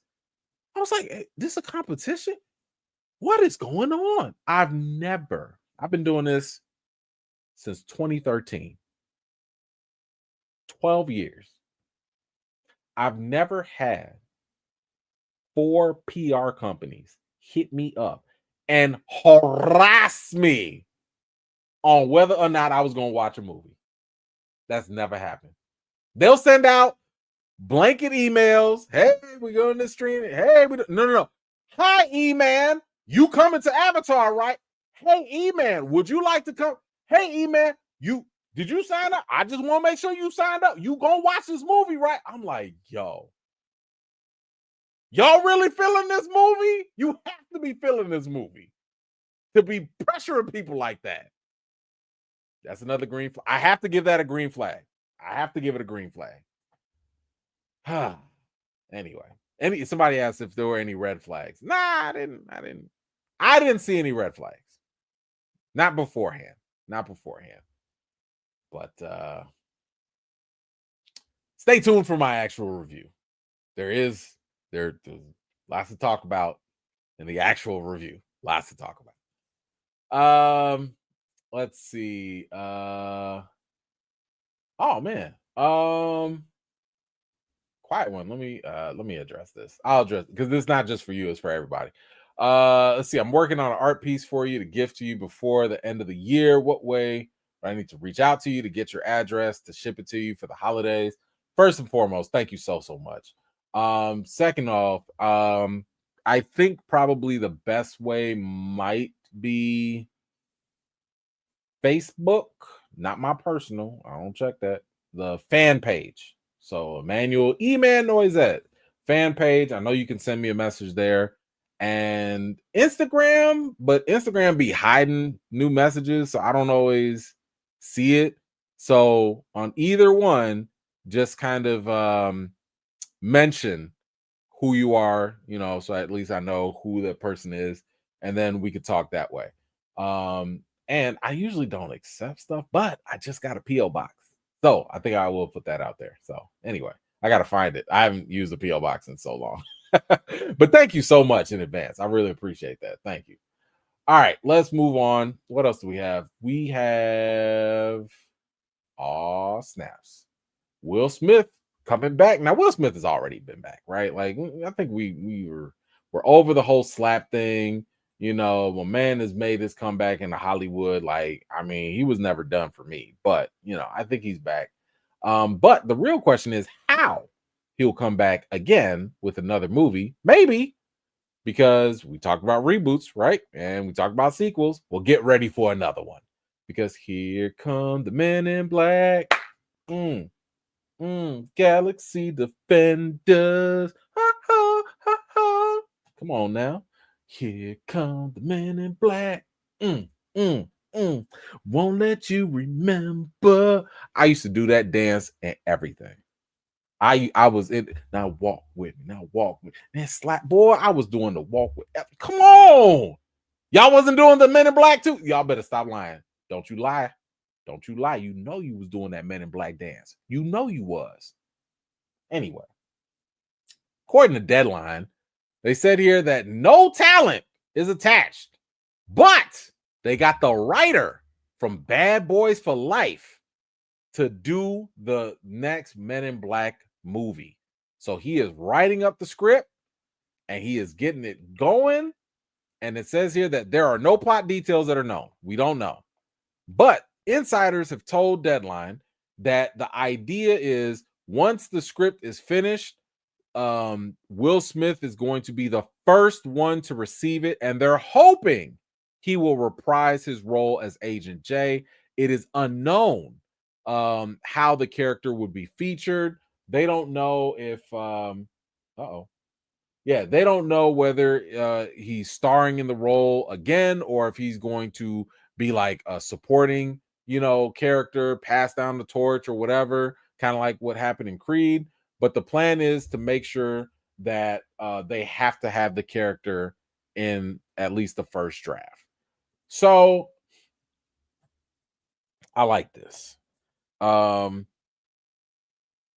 one, I like the fact that they're absolutely going to go and make Will Smith a priority, because the last Men in Black, where you had Tessa Thompson and Chris Hemsworth, that was terrible. It was just not a good movie. Now, Men in Black 3 was struggling, and that had Will Smith in it, right? That one was struggling, but to not have Will Smith is a problem. That I think that is just clear. No matter how you look at it, you need to have Will Smith just to get people interested. Now, at first, I'm also thinking like, man, are y'all kind of like, are y'all milking this again? Like, is this really going to work? But they mentioned the writer from Bad Boys for Life. And guess what? That was great. That was a really fun, good movie. So if you could bring Bad Boys back to life, it's very possible that you could also bring Men in Black back to life. Now, I don't think Bad Boys had the same negative trajectory that Men in Black had, but so far, I think that you have a good recipe to make this work. The Bad Boys writer, potentially that can get Will Smith interested. And if you can get Will Smith interested, you can probably land a really good director, because that's how you can attract everybody to these projects. So I'm not going to doubt this, because I remember I doubted Bad Boys and I was wrong. That movie was good. I'm here for this. I'm here for it. So y'all let me know, how do you feel about a Men in Black sequel? Do you think that Will Smith should come back? Do you think maybe they should try it with someone else?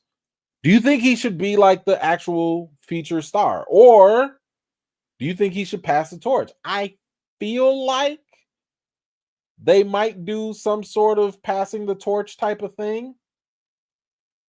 My concern is I don't know if that's going to work. Like, I could totally see them getting, what's dude's name? A-Train on The Boys. Is that Brandon Jackson or whatever? Like, I could see them saying like, oh, let's do it again. But now it's Agent J and he's training a young hot rook. See, first of all, no. What is dude from no, that would be silly. I was gonna say Buddy from Wildin' Out. I forget his name. DC Young Fly. I was about to say like I don't know. I don't know about that. But like, yeah, I don't think I'd really want to see a passing the torch movie. I don't know if that can work.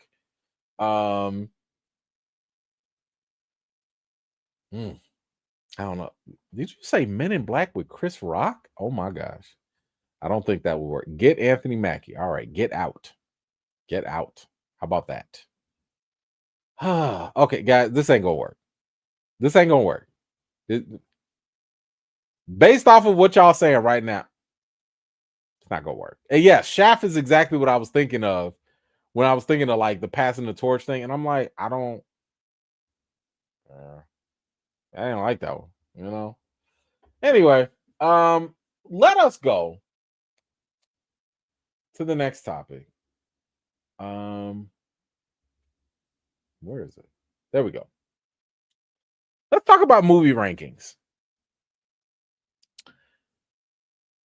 I don't know if you guys have seen this, but now's the time of year where you start to have different outlets and organizations coming out with the best movies of the year, right? They'll be like, oh, you're in the top 10, top 20, top whatever of 2025. And guess what? Rolling Stone came out with their list.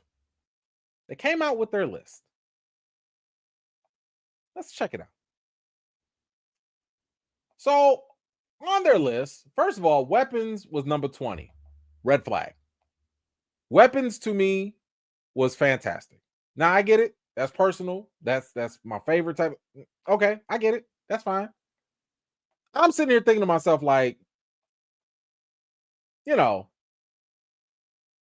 Weapons should have at least been top 10. But hey, whatever. Sometimes you get these little critics or, you know, people that got a little different taste. Frankenstein, okay, cool, fine, whatever. Phoenician Scheme, all right, whatever. I wouldn't have put it up there, but, you know, whatever. You know, some of these movies, I'll be honest, I ain't never seen these. Eddington, absolutely not. Absolutely, I was not going to watch Eddington. Not after dude just gave us a Beau is Afraid. Hell to the hell no. Marty Supreme, okay. No other choice. Yeah. Now you starting to Novell Vague, and now you starting to get a little artsy. Get a little artsy. But hey, we have 5. Let's see. What else? Train Dreams? Black Bag? What? Hamnet? What? Wait a minute. Do y'all see what I see? Or better yet, do y'all see what I don't see? We already at number 2, which means there are 2 movies that are there or not there. Let me let y'all guess what number 1 was. And let me let y'all guess what wasn't on there. Ding, ding, ding. One Battle After Another was number 1. Meanwhile, Sinners was nowhere to be found. Sinners did not make the top 20 movies of the year.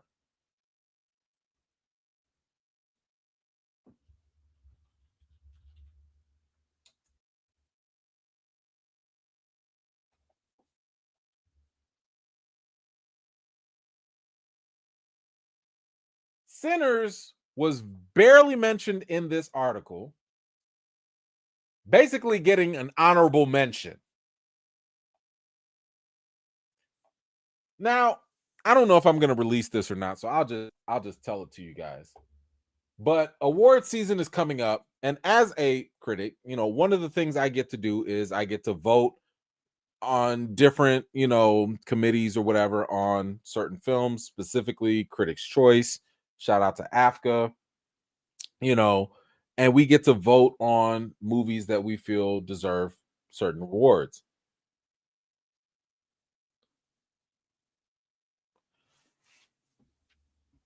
I don't even care if, and I totally understand that Sinners might not be your number 1. It might not even be your number 2, number 3, number 4, number 5. I get it. I'm not new to this. But one of the things that has bothered me for years, and we've talked about this as well, is the blatant disregard and disrespect when it comes to Black films. And this was nothing less than blatant disregard and disrespect. because it's difficult for me to believe that anyone with any type of movie sense could be arrogant enough to believe that Sinners does not believe to even be in the top 20. Now, here's the thing, and this is what I need people to understand. The whole reason why it deserves to be up there is because this movie did something that most movies can't do. And we've seen this level of disregard happen before when it comes to stuff like Get Out. We've talked about how certain black roles, actors, or even Lupita Nyong'o getting snubbed at the Oscars in Us. Maybe Us wasn't the greatest movie of all. I get that, but you mean she didn't act her butt off? The way that y'all just kind of casually bypassed Angela Bassett in her amazing role as Queen Ramonda, but then you gave it to Jamie Lee Curtis with hot dog fingers? Like, at some point, we have to stop acting as though it's not just blatant racism. It has to be. I don't know what else to call this. I don't know. Time out. My fault. I don't even know the writer. Let me check. I don't know who wrote this. Let me see. David Fears. Who is David? I don't know David. Come on, don't be.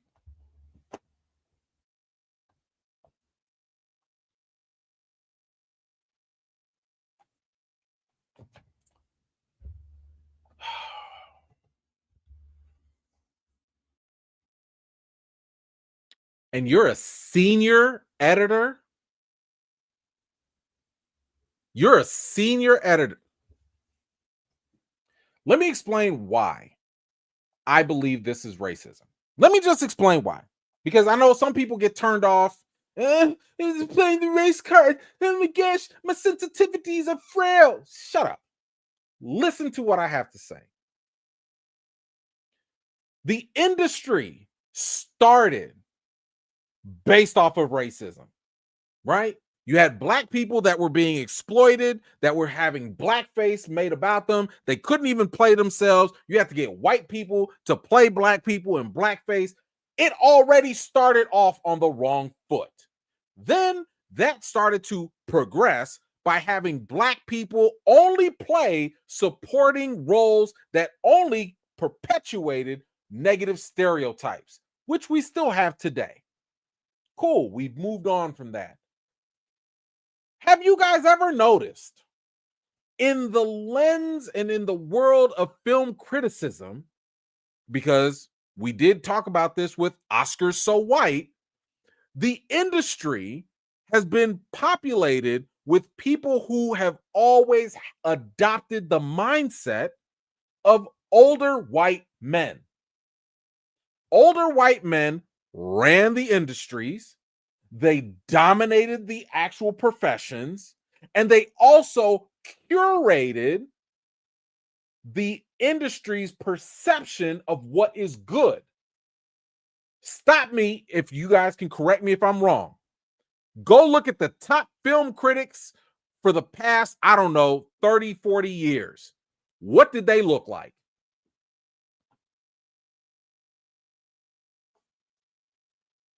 When you talk about film critics, the vast majority, now they have made some strides, but the vast majority have been older white men. Why is that an issue? The issue is, in my opinion, critics are the biggest fans of other critics. I'm seriously. Critics love critics. Critics read other critics. Critics watch other critics. What does that do? If you are a fan of a critic and you only hear the opinions of critics that look and walk and talk the same way, you don't think that that's going to trickle down to your mindset too? If all you do is read article after article and book after book of people that think one certain way, You don't think that's going to affect how you perceive movies? So when you don't hear and you don't listen to Black women, people of other ethnicities, orientations, whatever, when you don't get that full diversity of perspectives on what a good movie is or what a bad movie is, do you not think that you're going to have a certain biased view? Because to sit here and neglect the multiple factors of why Sinners deserves to be, I mean, first of all, we're going to fight if you say it's just top 10. But I get that. To further push that envelope and say it's not even in the top 20, how dare you? And how is it not racism? Because last time I checked, Sinners was a movie that had 3 obstacles against it. It was a horror movie. Some of y'all are scary in the first place. Y'all not watching horror. I respect it. I understand it. That's fine. A horror movie that was also rated R, which means you further alienated more audiences. And it was Black focused. You mean a Black movie that's a horror, that's also rated R, still broke box office records, still was highly critically and highly rated by audiences? You mean to tell me that a movie that has overcome all those obstacles and has garnered that much praise professionally and from general audiences is not worthy of being in your top 20? Sir, go kick rocks. I was going to say something else. Go kick rocks. Your list is null and void. I have to now question from one professional to another.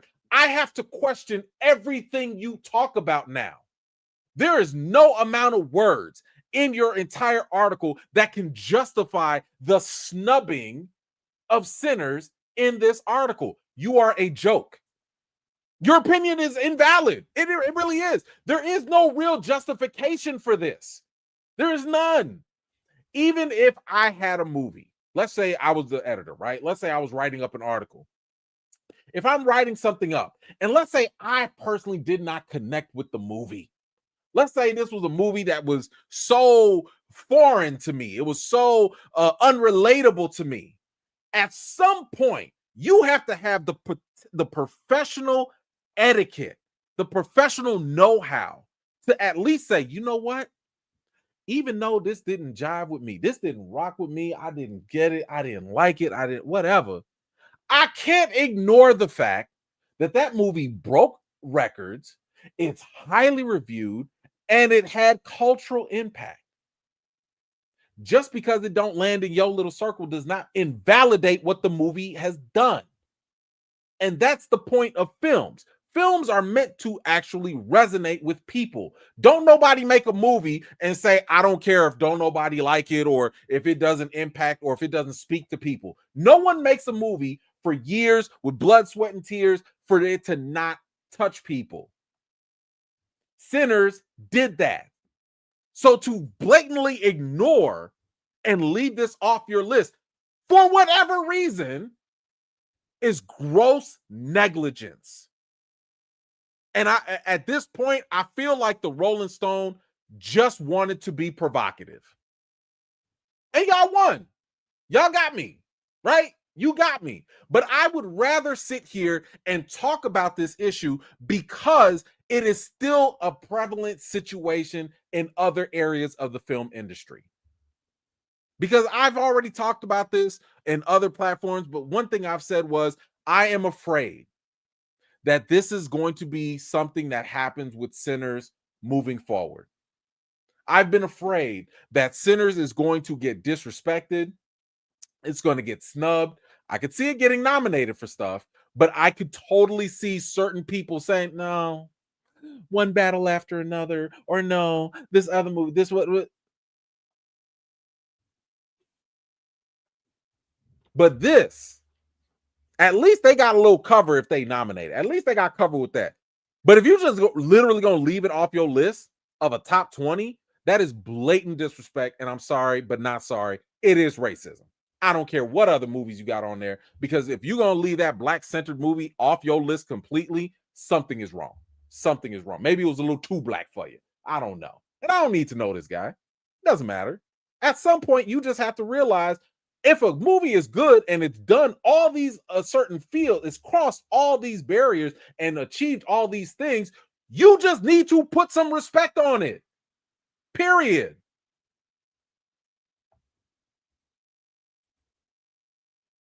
I'm really mad he fit what I thought. I really did. I didn't even look at the author at first. I was just going to come at Rolling Stone. First of all, y'all put that article out there too, but sorry.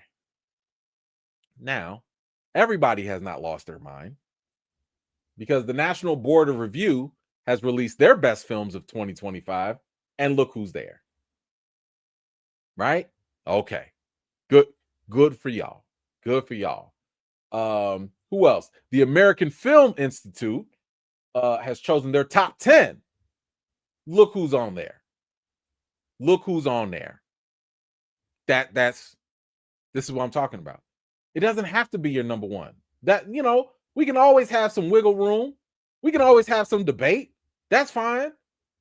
But to sit here and just to act like these things, like this movie doesn't deserve it at all, get out of here. I told y'all I'm part of Critics' Choice. Shout out to Critics' Choice. We already did our nominations for Best Picture. You already know who I voted for. And bam, look at that. Sinners, right there. Out of all these movies, at least a nomination. At least. That's the bare minimum given what this film has accomplished. That's the bare minimum.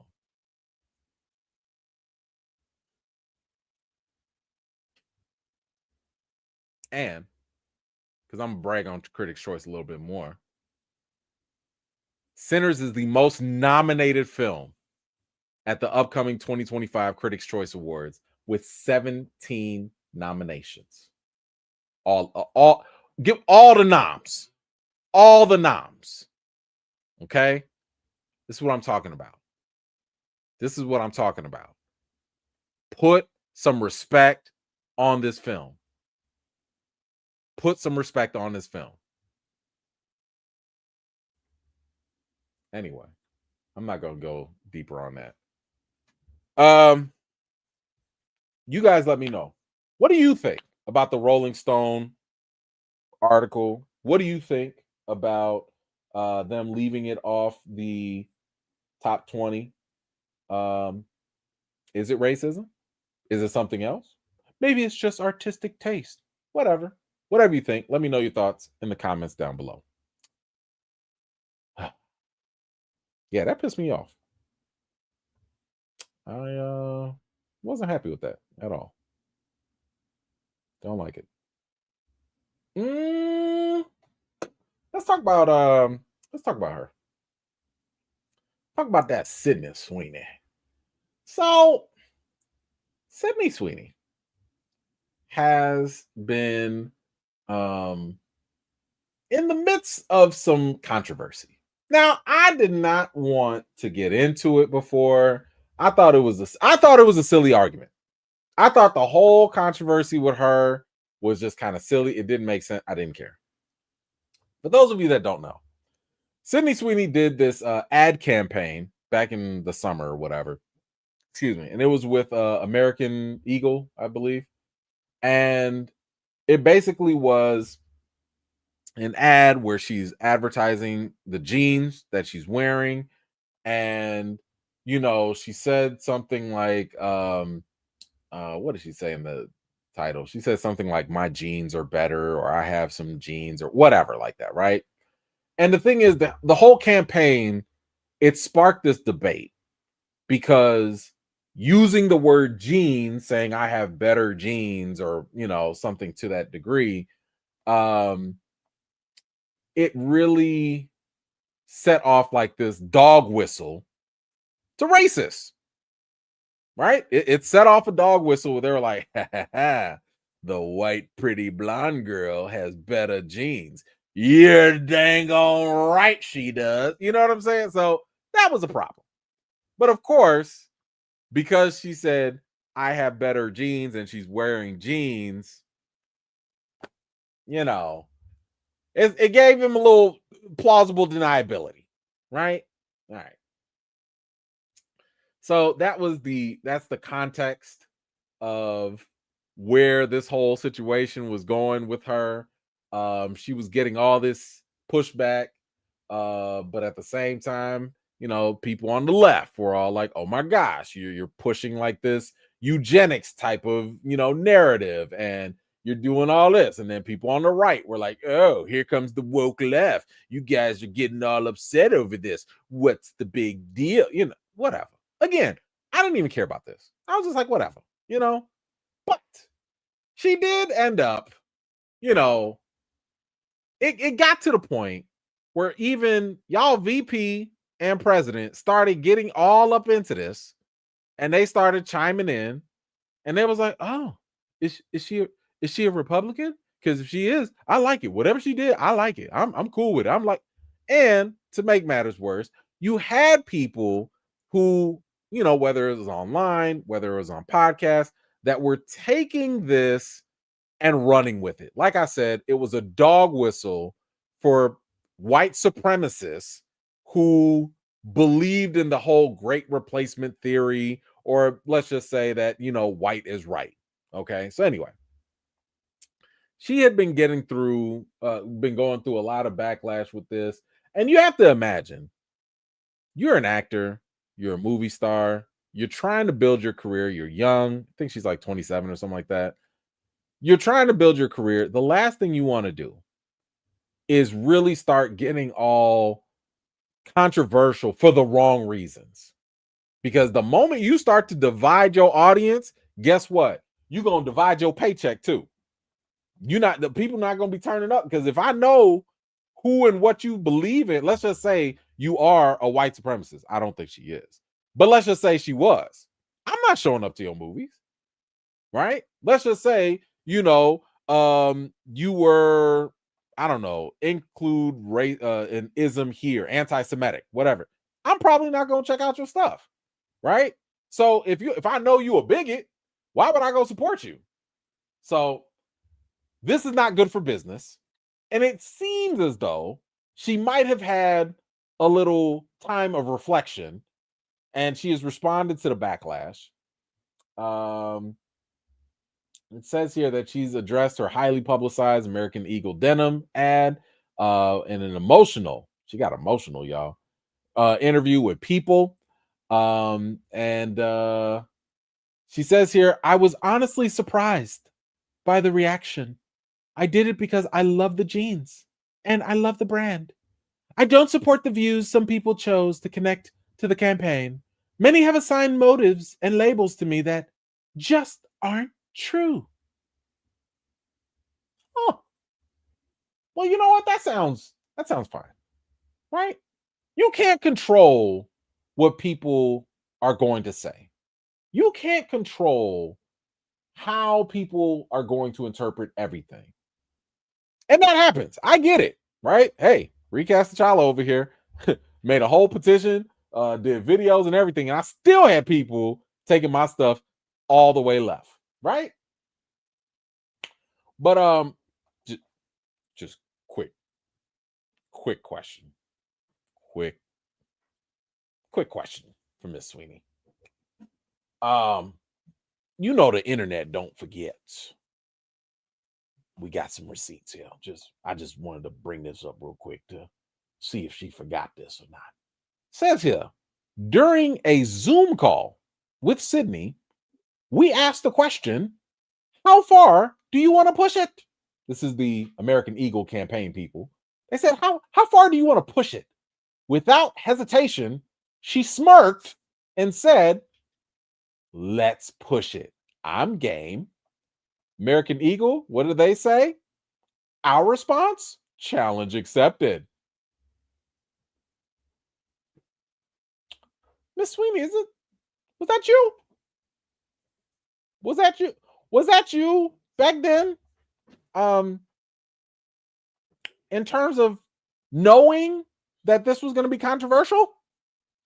So you wanted to push it, right? What are you pushing?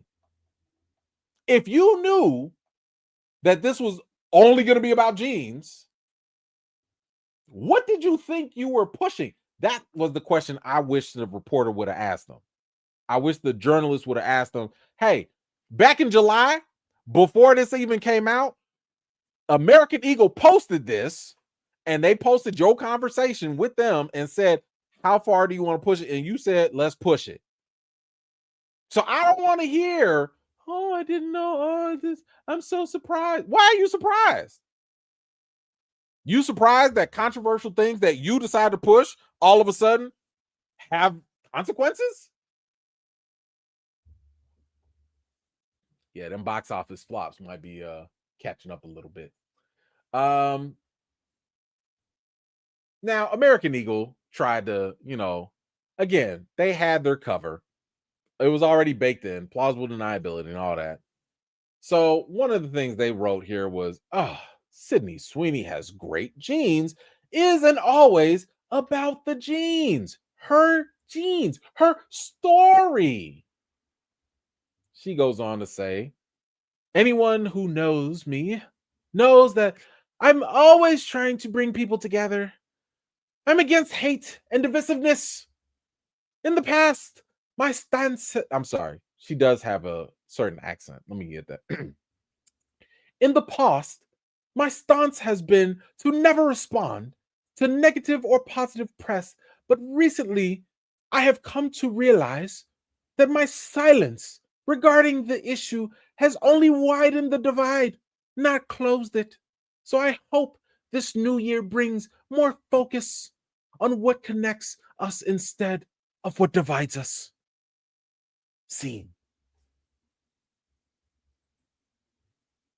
Ma'am, you can miss me with all of that. You can miss me with all of that because you made two choices. And you 27. So I can't sit here and be like, oh, she young. No, you grown. You grown. You grown. Sorry if that was a bad British accent. I was just watching her on Family Feud, Celebrity Family Feud. And she had, instead of saying abs, she said obs. He has obs. I was like, what? Even Steve Harvey was like, what? What did you say? Obs. He has obs. So ever since I heard that, just the whole accent is just something else. But anyway, you too grown. You too grown for me to sit here and give you this plausible deniability that you didn't know better. Because one, you knew when you sat here and said, oh, let's push it. Let's keep going with it. You knew. And two, you made the decision to be silent. You knew that it was going to be controversial. There was always the possibility that we have some right-wing, unfortunately, white supremacist type of folks out there that were going to run with this in the wrong way. And you didn't care. You didn't care. And I wanted to, it was funny because it started to make me think about Martin Luther King Jr. And he always talked about silence and the problem with silence. And I wanted to just read a couple quotes here just from him. One thing he said was, our lives begin to end the day we become silent about things that matter. Or in the end, we will remember not the words of our enemies, but the silence of our friends. Or the ultimate tragedy is not the oppression and cruelty by the bad people, but the silence over that by the good people. Or there comes a time when silence is betrayal. Or lastly, we will have to repent in this generation, not only for the evil words and deeds of the bad people, but for the appalling silence of the good people. And all of that is really just to say, when you are silent about certain things that are not right, you are just as bad. You're just as guilty, especially if you have the potential power or platform to stop it or speak against it. So, for all those people that are uncomfortable with racism, for all those people that don't like those type of things, but let's just say you don't speak out against it when it happens, you're complicit because you're allowing it to happen. When y'all let y'all drunk uncle keep saying racist stuff at Thanksgiving and you don't say nothing, you're part of the problem. Because you could just say, hey, Uncle Jack, that's not cool. Put the turkey leg down, get out. You could do that. You could. But when you don't say nothing and Uncle Jack goes out there and commits some, some mass shooting, man, what if somebody would have stepped in? What if somebody would have said something? Anyway. So, she's trying, but at this point, now her regrets are not enough. Sydney Sweeney feeling bad about this and saying, oh, that's not me, that's not how I am, or whatever. I don't care what you have to say. I don't care that you feel regretted, that I don't care that your plan of pushing it is backfiring on you. I don't care. The only way Sydney Sweeney is going to make me care at this point is if her actions start to line up. You say that you don't want to divide people, show me. You say you don't want to divide people, cool, show me. What are your actions going to be about? And let me also say this. I know I'm about to get on a little high horse with this. I really need people to understand this whole idea of like, oh, we shouldn't be divided, we should be united. For what? What are y'all talking about? At some point, we should be divided. You know when? When things are blatantly evil and wrong and versus like not. That should be something that divides us. We should absolutely be divided on people that want to be bigots, that want to be racist, that want to be sexist, homophobic, all of that. We don't need to be united with that. Fascism, authoritarianism, I don't want to be united with that. We should not be united with that. That's literally why this country continues to be in the position that it's in, because we've never divided them and pushed that aside. After the Civil War, what did we do? We said, oh, it's okay. Hey, slave owners, come on back home, man. Hey, matter of fact, here goes some reparations for you. Don't even worry about it. It's all in the past. Wink, wink. Hey, be quiet, black people. Hey, slave owners, y'all good. We're fine. We're fine. Ooh, did y'all beat up police officers? Pardon. It's fine. What are we talking about? Stop all this kumbaya stuff in the face of evil. Stop that. Imagine going to a third world country or some other country that, I don't know, might have wanted to gas people or do other heinous things and say, hey, let's just all be united. We've gone to war against evil. Ain't no uniting with evil. And I'm calling it what it is. Now, is the whole ad campaign and all that evil? No, I'm not going to that extreme. But I am attacking the idea that you're going to pick a position of being silent or try to toe the line of being dangerous when it comes to things that should be apprehensible. Eugenics, white supremacy, those are apprehensible. Don't want it. Don't need it. Why are you even playing footsie with it? Don't do it. That's dumb. It's not worth it. So yeah, I push back on this whole idea of like, oh, we need to be united. No. We need to be united on like being against bad, evil things. That's the only thing we should be united on. That's all. Hate to get religious on y'all, but guess what? Even Jesus said, I ain't here to bring peace. I came to bring a sword to divide what's right and what's wrong, what's true and what's false. Even Jesus said that. Paraphrasing. But anyway, sorry, didn't mean to get into that. What do you guys think about the whole Sydney Sweeney situation? Do you buy it? Do you not buy it? Do you got some thoughts? Whatever you think. Let me know your thoughts in the comments. Appreciate you.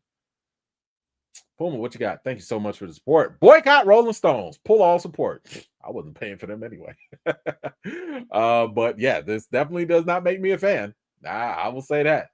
Let's see. Nelson, what you got? I watched Sinners and is the best movie of 2025, and the critic is racist. Any thoughts on Avengers Endgame re-release with the possible new scene? I doubt there's a new scene. If there is a new scene, man, I've watched Avengers Endgame like 50 million times. Like, I'm not going to the theaters for that again. I'm sorry. I like the Russos. I do.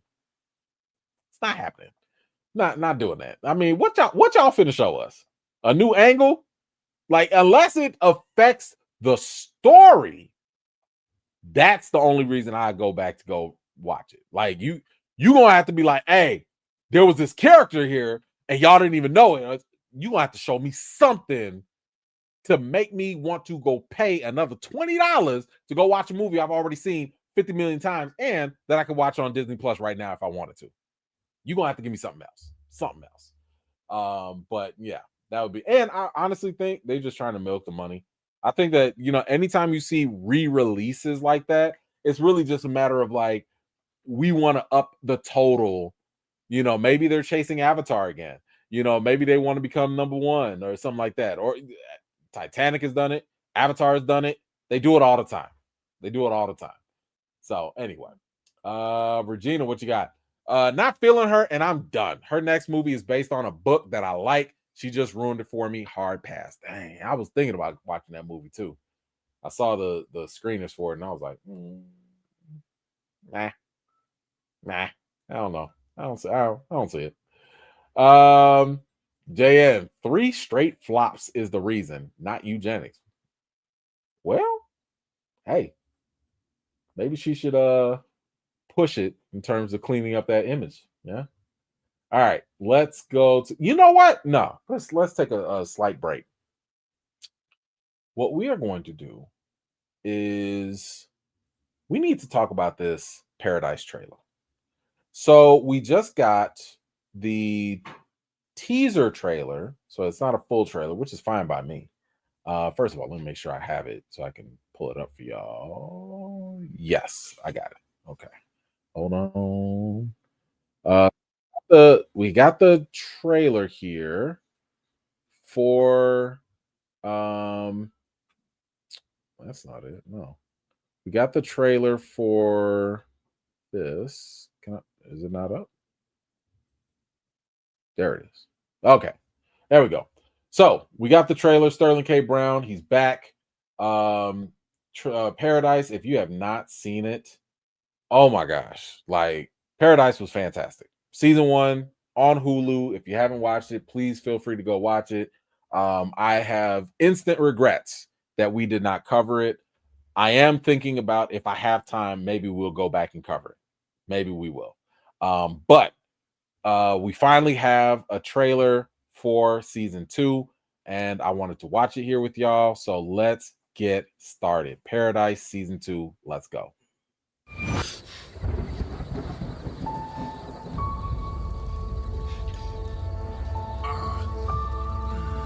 I need to find my wife. The world outside is simply no longer survivable. Could people have survived? We need to know what's out there.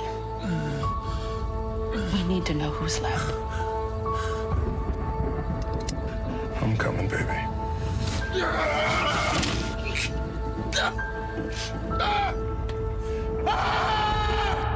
Damn, bro, that ain't a good way to kick it off. Oh, it's Black History Month too. Let's go.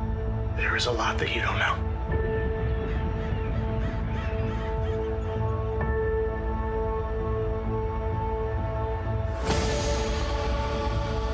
I thought they showed that crazy girl, right? Can I tell you a secret? Something no one else knows.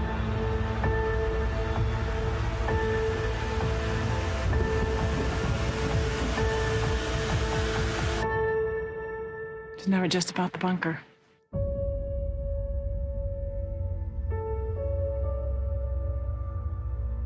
That's how y'all gonna leave us? I'm with it. It was never about the bunker. All right. All right. Now I'm gonna do my best because I just saw some people say that they have not watched it, so I'm gonna try not to spoil it for y'all. But if you think it starts off slow, give it 2 episodes. 2 episodes, I feel like that should be enough to get you going. But fantastic show, really good, great twists, good characters, great acting from Sterling K. Brown. I'm in for this. I'm here for this. I cannot wait. I really enjoyed season 1, so I'm fine. I am fine with this.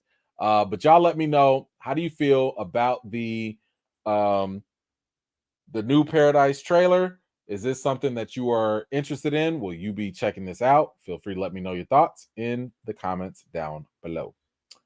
Who asked me that? Sid. You know what? I actually watched it. Somebody sent it to me. I couldn't play it here. Somebody sent me the they sent me the trailer. And what was funny to me was the fact that, like, the number one question that I kept thinking to myself is, like, why don't people leave Jason Statham alone? Like, this man, literally everything he does, one thing he gonna do, he gonna try to be by himself.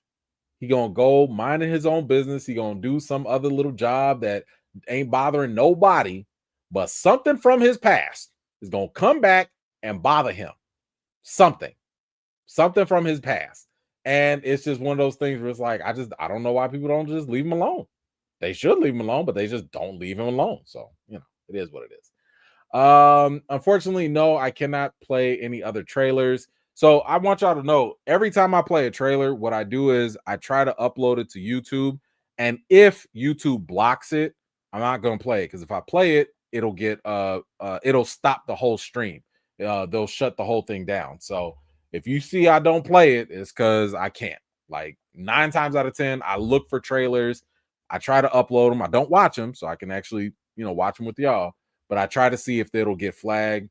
That one got flagged, so I couldn't even watch. I'll probably watch it after, though. But now let us talk about what's beef. Let's talk about Tarantino's beef. So Quentin Tarantino is one of my favorite directors. One of. He has been responsible for a lot of movies that I've enjoyed. Django, Pulp Fiction, you name it, like Dusk Till Dawn. Like, I'm a fan of him regardless. Wait, did he do Dusk Till Dawn? I know he starred in it. I don't know. Anyway, Kill Bill. Can't believe I forgot Kill Bill. But Tarantino is not someone who is shy about letting you know his opinion on anything. Now, the man has had a lot of controversy, right? He sure does like that N-word. I don't know who gave him that pass, but he loves that N-word. But that's not why we're here. We're here today because apparently he got beef. And it's not just with anybody, it's with other people in the industry. And I have to say, I did not see this coming. I didn't see not one of these things coming, because the strays that are coming this way, yikes. So he was on the Bret Easton Ellis podcast. And, again, he does not, he was doing like his top 20 movies of the 21st century, right? Okay, hey, you got a film critic, you got a film director, writer, you want to get his opinion on the best movies of the 21st century. Cool, great. What could possibly go wrong? Why are people mad at Quentin Tarantino? I had no idea it was so bad. So apparently, Tarantino disparaged several veteran actors typically considered to be among the more professional, talented, and likable in the industry. And the main one was Paul Dano. Do y'all know who Paul Dano is? Paul Dano is this guy right here. This is Paul Dano. Paul Dano played the Riddler in the most recent Batman movie. Paul Dano has got to be one of the last people I ever would have thought anybody would have any issues with. I'm just saying, like, it's not like you're a bad actor, nothing like that. I'm just saying, like, Paul Dano's name does not come up in most people's mouths like that. Okay, now the point of this, he was in There Will Be Blood.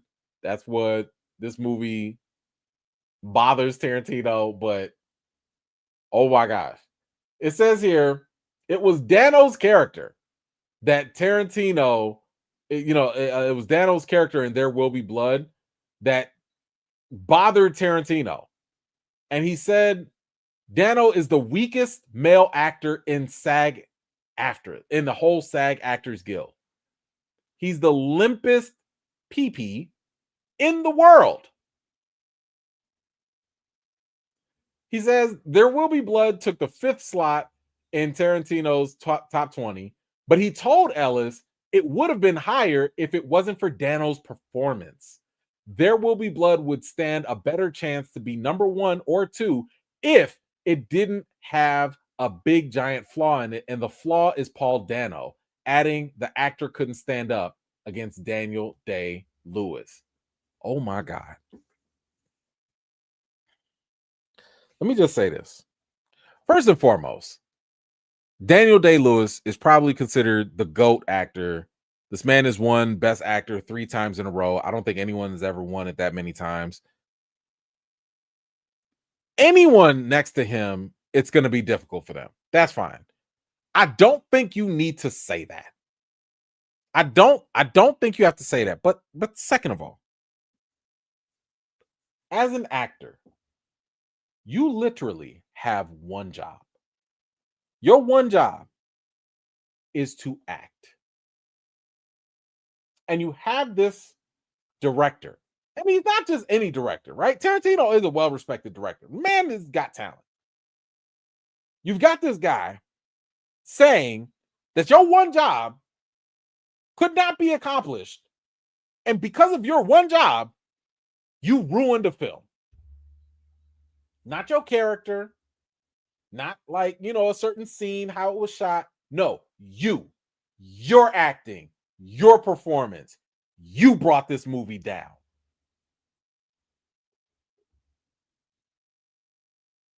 I mean, this is peak disrespect. This is peak level. Like, this is one of those things that, like, I feel like Tarantino, he could have said, man, this character didn't work for me, or this scene didn't work. Okay. But you're going for this man personally. And it's not even all he said. He said he is weak sauce, man. He's a weaker sister. Dano, just such a weak, uninteresting guy. Oh my God. What did Dano do to him? He said that he is the weakest guy, the weakest actor in all of SAG-AFTRA. Do you understand? SAG-AFTRA has like literally everybody and anybody that's just been in a commercial. Just anybody. Whoever has ever been a bad, terrible actor, Tarantino's telling you that Paul Dano is worse.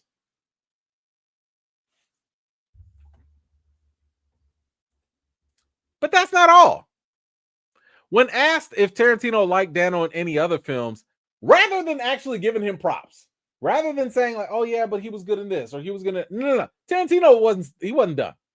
He took the opportunity to trash 2 other actors. He says, I don't care for him, Dano. I don't care for Owen Wilson, and I don't care for Matthew Lillard. What did Scooby-Doo and The Wedding Crasher do to you? I'm sorry, he plays Shaggy. What did Shaggy do? What did these guys do to Tarantino? Tarantino said he was watching Woody Allen's Midnight in Paris, which starred Owen Wilson. He said, I spent the first time watching the movie, loving it and hating Owen Wilson. Second time I watched the movie and I was like, okay, don't be such a prick. He's not so bad. And then the third time I watched it, I found myself only watching Owen Wilson. What is wrong with him? What is happening? Then he just said, forget it. I'm going to just keep going. He criticized Susan Collins' hugely popular Hunger Games franchise and said that it was ripping off the 2000 movie Battle Royale. So all you Hunger Game fans out there, he said that that's a ripoff. Now, I'll be honest, I ain't never seen 2000. I've never seen Battle Royale. Maybe it is. Now, I would say, in fairness, a lot of Hollywood things are ripoffs of other things. A lot of them are. But he's coming for the Hunger Gamers. And yeah. But here's the thing. Paul Dano is not being left out to dry because a lot of people have come to his defense. Matt Reeves, who just directed The Batman, said Paul Dano is an incredible actor and an incredible person. Ben Stiller, shout out to Severance, said that Paul Dano is effing brilliant. Alec Baldwin, wait, he's not in jail? Okay. He said, I just want to say I love Paul Dano, and if you don't love Paul Dano, shush. Now, here's the other thing. Colleen Foy, she played the sister character. She played the sister of Dano's character in There Will Be Blood. She had a little bit of a receipt. She said, I sat right behind Quentin Tarantino at the cast and crew screening of There Will Be Blood, and he was legit vibing with Paul's performance. His recent comments are incongruent with his reaction that night. Ooh. She said, why are you acting funny now? She said, back at the screening, you was all good. You was vibing with him. But now your actions are different. Why are you acting funny now? Listen, I don't know. I did not listen to this podcast. At first, I thought that this was kind of like all in jest. I thought that he was just laughing, just like, yeah, I hate that guy. Ha, ha, ha, ha, ha. Sometimes people have that weird sense of humor of like, I'm just going to trash this person, but I really like him. But it sounds like he was for real. And it sounds like if you have all these other industry people coming to your defense, it's probably because they believe that he's actually really trashing him. So right now, Quentin Tarantino is not very popular in Hollywood right now. And it does kind of feel a little unwarranted. I mean, like, I'm not the biggest Paul Dano fan or nothing like that, but I don't know if this dude deserves that. Like, what are we doing? Anyway, if I'm Paul Dano, we fight. I'm sorry, man. I'm be like, Tarantino, this on site. Come here. No, come here. Nah, we got to step outside. You're not going to sit here and drag my professional career down the line because now you're taking money out my pockets. You're not going to do me like this. We got to fight. Set up a Jake Paul exhibition fight. What up? We got to do a celebrity fight. We doing the fisticuffs. Okay. But y'all let me know. How do you feel about this whole Tarantino beef? Do you feel like this was warranted? Do you feel like he was out of pocket? Do you think this was all a joke? Whatever you think, let me know your thoughts in the comments below. And shout out to Matt Lillard and Owen Wilson for just catching random strays. Just for no reason. Anywho. Mike, what you got? Honestly, your outbursts and side tangents are usually your best content. I don't know why. Okay. Okay. It's just listen, you know what the problem is? I've gotten too comfortable with y'all because half of that stuff would probably get me in trouble. It's somebody going I'm gonna get in trouble one day. I know I will. But hey, listen, ain't nobody watching this. It's fine. All right, let's go. Let's talk about Black Panther. Got a Black Panther update for you guys. Yeah. So we know after Black Panther, Chadwick Boseman passed away. Big loss. Then Black Panther Wakanda Forever came along, and they doubled down on the real life death. And as a result, we got Shuri as the Black Panther. Now, I've been on the record saying I don't have a problem with Shuri personally as a character. Definitely don't have a problem with the actress or nothing. I was just always of the impression that Shuri was pushed forward too fast. And the idea of just passing the mantle, it's not going to have the longevity or staying power that some people, especially at Marvel, think it will. But this is where we are. We have Shuri as the new Black Panther. We have T'Challa Jr., running around somewhere. And Letitia Wright was recently interviewed for one of her new movies, and she also commented on what she's doing as Black Panther, right? And where we can see her. So let's talk about it. It says here that she was asked about Black Panther 3, which Ryan Coogler already confirmed that he's working on. And she stated at first, about Black Panther 3, I have no clue. All I know is we just finished Secret Wars, and that was really great. And I was like, wait, what? So then she quickly corrected herself. Doomsday. I'm sorry. Doomsday.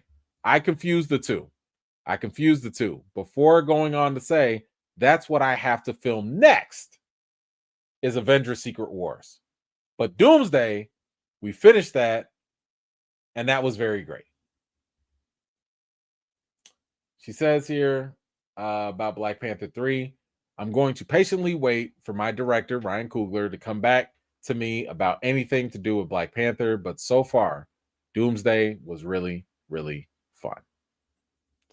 What does any of this mean? It means that Shuri's not going away after Doomsday. So I wanted to set that expectation for you guys. It looks like she is going to still be in Avengers Secret Wars. I am fully anticipating Avengers Doomsday. People gonna die. A lot of people gonna die. Old Avengers gonna die. The X-Men from Fox, they gonna die. Like a whole lot of people finna die.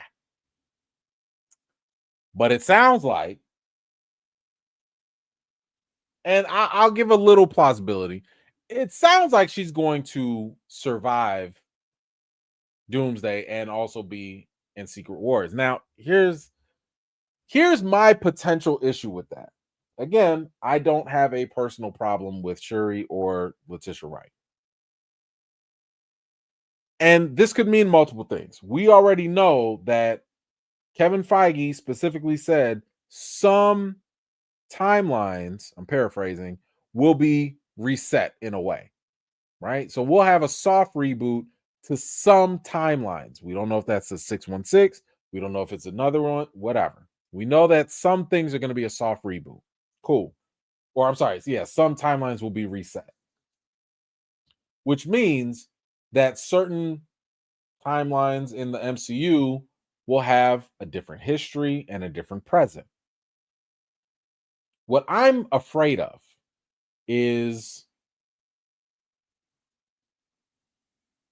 I'm afraid of Shuri being the Black Panther while Secret Wars is happening. And here's why. If you're familiar with the comic, you know that T'Challa, not just any old Black Panther, T'Challa was very pivotal in Avengers Secret Wars in the source material. He does something very important. This something that he did is exactly what I talked to the Russo brothers about specifically, showed them the picture from the comic. They told me, hey, man, this is what we like to see, the fan interaction. We like to see these. So to me, I will be somewhat hurt or disappointed if Shuri ends up doing the thing that T'Challa is known for doing in Avengers Secret Wars. Because to me, I don't like the idea of characters taking away other things that characters should have. Because for me, I would love Shuri to continue because she has a great story later on, if Marvel ever elevates her to that status, that I would love for her to take on. I want to see her elevate in her path. I don't want her character to take and have to rely on other characters' storylines. So hear me when I'm saying this. I'm not being anti-Shuri. I'm saying Shuri has a really dope storyline that she should be able to follow, while T'Challa has his own storyline that he should be able to follow. I wouldn't want T'Challa or Killmonger or anybody else taking stuff from Shuri's storyline, and I wouldn't want Shuri taking stuff from their storyline. I want them to be able to do their own things and walk in their own footsteps. I think it gets cheap when one character has to steal from another for whatever reason. I don't like that personally. So, anyway, maybe that doesn't happen. Maybe it doesn't. Maybe that we can still have some hope that a variant T'Challa shows up and we have a whole different story. And maybe at the end of Avengers Secret Wars, yes, things get reset. Shuri is still Black Panther. That's fine. And, you know, things just go in a different route. Maybe that happens. And that's fine. But I just, like I said, my concern is please don't mix and match and recycle storylines between characters. I don't think it's necessary. I think it kind of wastes the source material. But I don't know. You guys let me know. What do you think about what Letitia Wright had to say about Avengers Doomsday and Secret Wars? You're looking forward to either movie. You're looking forward to the Black Panther showing up in there. Whatever you think. Let me know your thoughts in the character in the comments below. All right. Let's go to the last topic. Oh boy. Here we go. Lawrence, are you new? What are you talking about? What are you talking about? Did anybody say Shuri shouldn't exist? What are you talking about?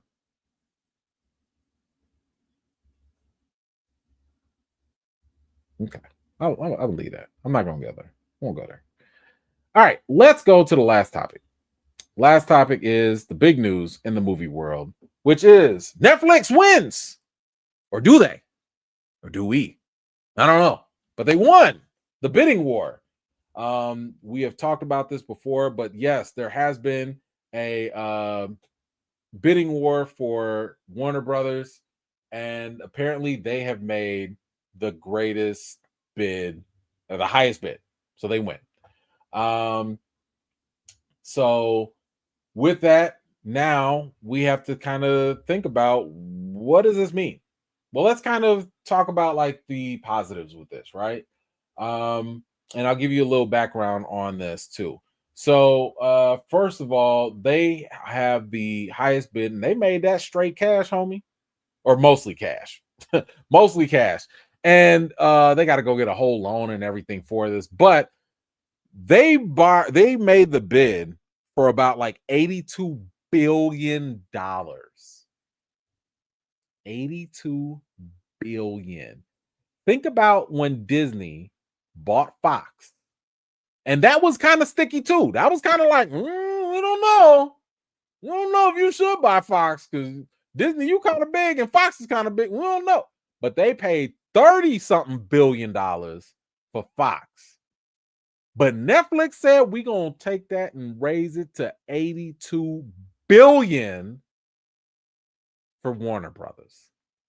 That's a lot of change. That's a lot of change. So I want to kind of go over just a couple of things that, if this goes through, what Netflix will get.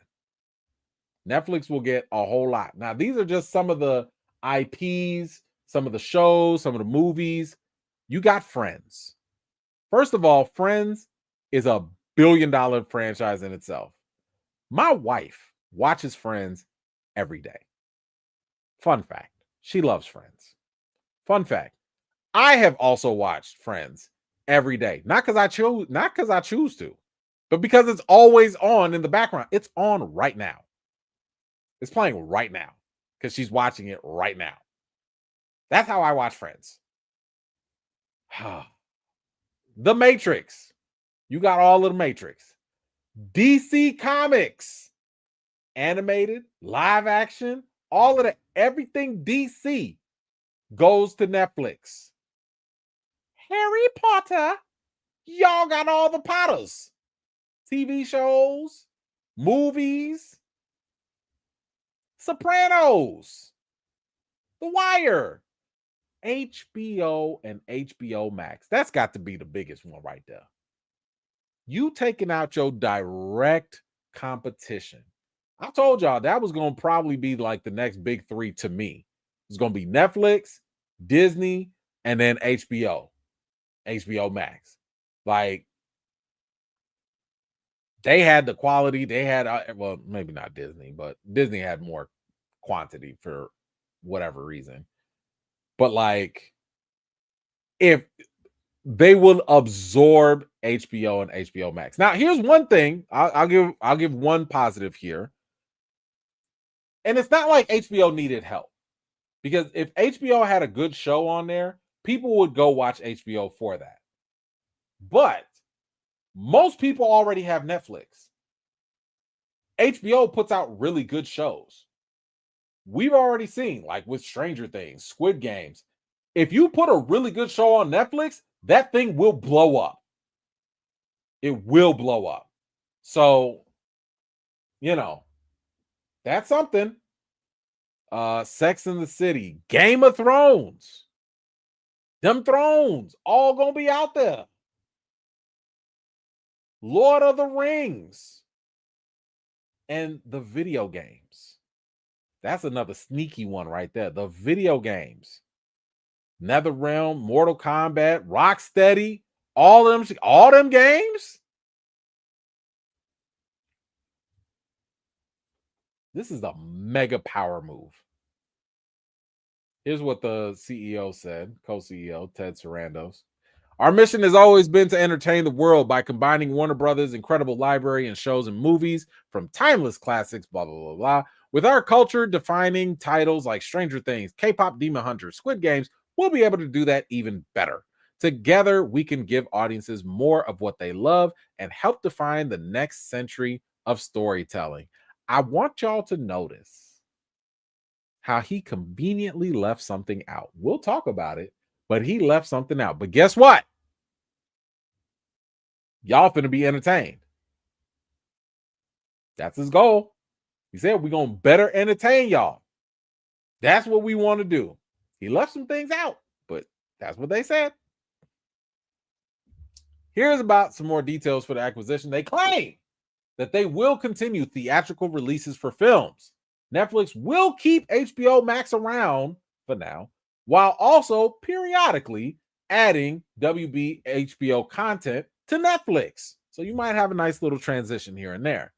Now, if this goes through, the deal will not close until Q3 of 2026, after WB has split its networks into a separate company. All right, so they say, hey, we'll still drop some things in theaters. That's fine. Yeah, you know, maybe we'll let y'all live for a little bit. You know, HBO will be around for some time. Sure, we might take a couple shows here and there. You know, but yeah, we'll let y'all live. But this is where we gotta hold up. Wait a minute. Because y'all know who else was in this competition. It was Paramount. Now, for those of you that don't recall, Paramount was also in this bidding war along with Comcast. Comcast was trying to do it because they wanted to put it on Peacock, but who was it? Come on now. Peacock? Come on. Y'all didn't have no chance. But Paramount just so happened, as we talked about multiple times, had the support of the government, president, the FCC, All of them was all behind Paramount winning this bid to take over WB. And look what Paramount had to say. They said, hold up. Y'all out here cheating. They have accused Warner Brothers of an unfair bidding process to buy the studio. And they add that WB's management is appearing to favor Netflix's offer. Well, I mean, I don't know if it's unfair. I would favor the highest bidder too. Isn't that kind of the point? I'm just saying. You're doing the bids. Somebody offers $82 billion. I'm going to favor the highest bidder. But anyway, Paramount is calling foul. And y'all already know who likes to call foul and unfairness as well. So, would not be surprising whatsoever if the person who already has the ear of the president, who, by the way, the president clearly got his ear because that's how we're getting Rush Hour 4, as we talked about earlier, would not be surprising if you get a little bit of interference. Keep in mind, any type of acquisition or merger like this has to get the approval of the FCC. The government has to sign off on this. But we've already talked about the clear biased nature of the current administration and how it has no problem putting its finger on the scale and having whatever companies win out based on whatever company, let's just be honest, kisses its butt more. But that's not the only politics that gets involved with this, because we also have a senator weighing in, that is Elizabeth Warren, and she is saying this deal looks like an anti-monopoly nightmare. A Netflix Warner Brothers, merger would create one massive media giant with control of close to half of the streaming market, threatening to force Americans into higher subscription prices and fewer choices over what and how they watch, while putting American workers at risk. And you know what? She's right. Because that is the key little detail Sarandos didn't want to say. He said, oh, no. We gonna entertain. We gonna entertain them. Y'all gonna be entertained. But he didn't tell y'all about the fact that price finna go up. Okay? So I wanted to give y'all a couple other things, a couple other reasons why I don't think that this is the best move. Now, first, I can see why it's a good move for Netflix, because keep in mind, Netflix tends to pay a lot of money in licenses in order to get movies or TV shows on their platform. So if they don't have to pay those licenses, that's why a lot of times things come on Netflix and then they leave. If they don't have to pay those licenses, then they're saving a lot of money. Now, the question is, do y'all think when a company saves money that they're willing to actually pass those savings on to you and me? I don't know, Davey. I don't know.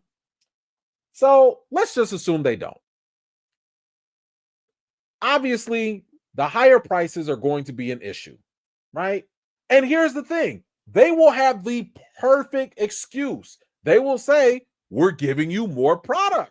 We're giving you more video, more movies, more TV. We're giving you more. So we need more money. Now, the funny thing is, I didn't ask for more. I still have a watch list from 2015 that I have not completed yet. I have not completed Netflix yet. We had a whole pandemic and we still couldn't finish all of Netflix. So I didn't need more, but I'd be lying if I said Netflix was not number one in terms of the streaming, platforms, because they do have the most content. This is going to give them even more, and it's going to give them more reason to charge us more. We are about to get right back to where we left off with cable. I don't know if y'all recall, but I remember when I was younger and cable first, we moved to the burbs and we finally got cable, whatever. It was $19.99. And I ain't talking about the year. I'm talking about that was the price of cable per month. $19.99. Back in my day, I think right now, at least last time I looked at the bill, cable, and I don't even get like the high crazy stuff. It's like $130 something for like the basics. Y'all don't think that this little $20, $30, $40 Netflix ain't finna rise up in about 2 years to $115? I know it has to. Y'all gonna see me on here every time. All right, y'all. Another price hike. Yep, it's been 3 months. Another price hike. Well, the deal went through. All right, y'all. They're doing a special for $99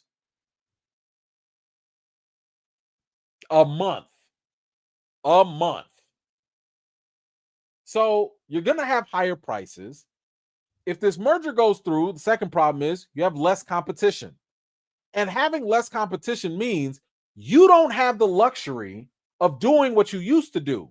What did you do in the past? Hey, I'm paying too much for this. I don't have anything that I want to watch. Let me cancel this subscription and I'm going to go sign up for something cheaper, do the trial rate, whatever. Well, you can't do the trial if it's only 3 other companies out there and your trials have already expired. You don't have no competition. You can't go nowhere. Sorry.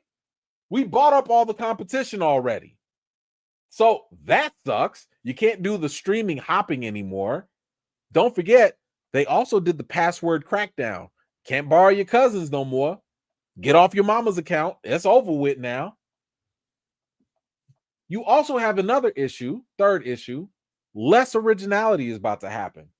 When you take away a major movie studio and you collapse it under one, that's one other area that directors, writers, people cannot go elsewhere. So in other words, if Netflix and let's say 2 other studios are the only games in town, you're going to be much more restricted in what you can do.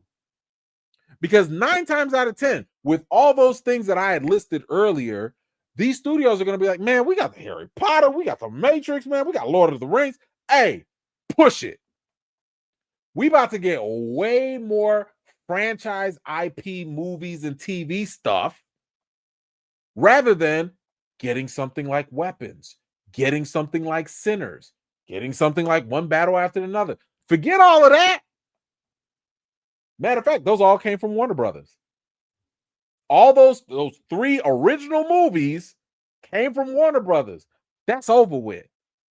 Now, will Netflix come up with something original here and there? Sure. We'll get a Squid Games. We'll get a Stranger Things. We'll get something original. But you're reducing the level of competition in the industry. That hurts us. Because at some point, we're going to get tired of watching the same old franchise over and over. And one day, we really would just like something new, something different. Matter of fact, let me put this up there too. If you think I'm lying about it, the Directors Guild. They plan to meet with Netflix to discuss their significant concerns about the acquisition. Directors have problems with this already. Why? Because just like with Ryan Coogler and others, they want to be able to do original things, and it's real hard if it's all under one umbrella. That's a problem. Who else? Writers. The Writers Guild of America. They say that this has to be blocked. It must be blocked. It says the world's largest streaming company swallowing one of the biggest competitors is what antitrust laws are designed to prevent. Well, you got the writers and the directors in the industry saying we don't like this, or at least we have concerns. That's a problem. I've also talked about what is DC. What happens with that? James Gunn says theatrical releases are incredibly important for DC at WB. And after this merger news, the communal theatrical experience is something that is incredibly important and remarkably well suited to our big spectacle films. And he's right. He's right. In the past, Netflix CEO Sarandos has basically said, people like to stay at home and watch movies. What does that tell us about the theaters? Nothing. It means that we had options. It might have meant that we were broke. It might have meant that back then it was cheaper to go to watch something at home versus going out to a movie that may or may not have been good. That didn't mean that we didn't want to go out and see movies still. I already told you. I told y'all this during the pandemic. I told y'all while everybody and their mama was like, oh, theaters are dying. They're going to go away. I told y'all, no, they not. Why? Because y'all going to be tired of sitting at home doing Netflix and chill. You can only do that for so long.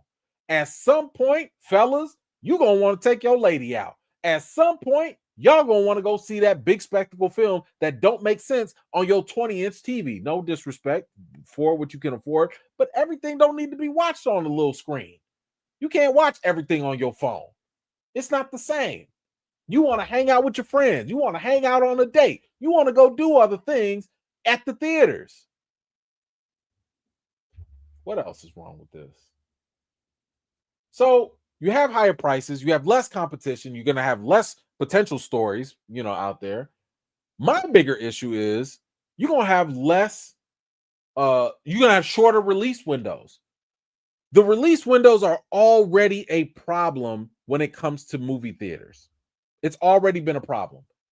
What I'm talking about is back in the day when a movie, not even back in the day, 5 years ago, that's not even that long, half a decade, 5 years ago, you would go to a movie and that movie would be in theaters for like at least 6 months before it came out to streaming, before it came out to Blu-ray, DVD, or whatever. You had time to actually go watch the movie in theaters when you wanted to. Why was that a good thing? Because that gave us the opportunity to save up, to plan, to coordinate, maybe with friends, family, a date, whatever. I didn't have to feel like I had to rush to go to a movie theater. Now, of course, I did because of the profession I'm in. But imagine, and I've told y'all this before, you want to have people have, 3, 4, or 5 pay periods, paychecks to go watch a movie. Why? Because movies are expensive. Ain't nobody got time to be paying like $100, every 2 weeks or whatever to go watch a movie. And I got to bring my kids. Man, it's an adventure. It's an expenditure.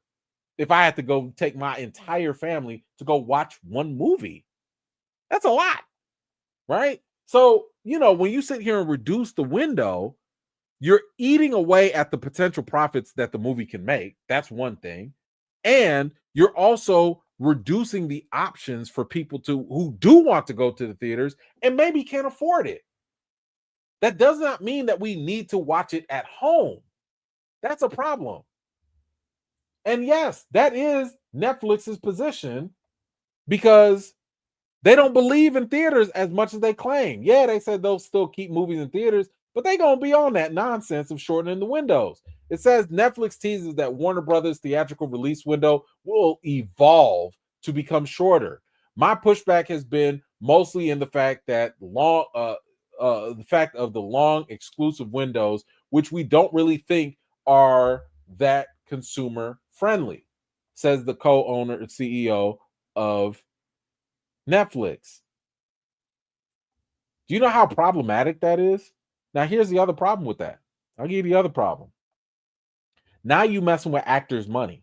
You messing with the director's money and the writer's money. Because the longer those movies are out there, they can do some things and, they can earn more box office revenue.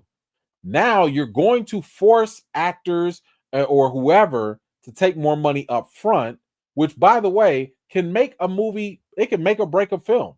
Sometimes you will have actors, let's say a big name actor, right? Sometimes you'll have a big name actor say, you know what? Just to keep the budget low so that this movie can actually happen, I'll take my profits. I'll take my money on the back end. Cut me a deal where I get the money on the back end, and that'll be fine, right? Well, guess what? If there is no back end, and instead of 30 to 90 days of staying out there to earn money, it's cut down to like 2 weeks or whatever, the actor's gonna be like, oh hell no, like the movie ain't gonna make that kind of money. Pay me up front now. Well, the budget's too large. We can't do this movie now. It's too expensive. Like that's the kind of it. You're causing too many issues. And more importantly, just like James Gunn said, you have directors like James Cameron, Christopher Nolan. Christopher Nolan left WB because they were playing cute with the pandemic stuff and releasing things on HBO when they really, they were releasing the movies early, same day as they were in the theaters. You lost one of the top 5 greatest directors right now because of that nonsense. And again, we just talked about how the directors are going to meet about concerns with Netflix. You're messing with their territory. You don't have enough good directors that are going to sit here and say, it's fine, I'm just going to make movies straight for TV. Why? Because the vast majority of directors today that are over the age of, 25, grew up watching movies in theaters. They're not sitting here trying to make movies to watch on your phone. That's not why we fell in love with movies. Netflix is hustling backwards here. Higher prices, less competition, less original content, shorter release windows, and you about to kill cable. You about to kill cable, and everything else outside of that. Why? Because Warner Brothers did not just make stuff for HBO. They made stuff for other companies too. You about to kill all of that. Adult Swim. Y'all like Adult Swim? It's on cable TV or whatever. That's over with. Adult Swim about to stay over there on Netflix. Lord of the Rings. Sorry, Amazon. We'll fulfill the contract after that. Nah, you coming back. All that stuff is done for. Any movies, TV shows, animated stuff that came from WB, nope. All that stuff only on Netflix. All them other networks, them other TV networks, them other TV studios, y'all don't get nothing. Further reducing competition. Sorry, you thought you was watching that on Amazon. It ain't there no more. It's on Netflix. Oh, sorry, you thought that it was on Hulu? Nope, gone. It's over there on Netflix.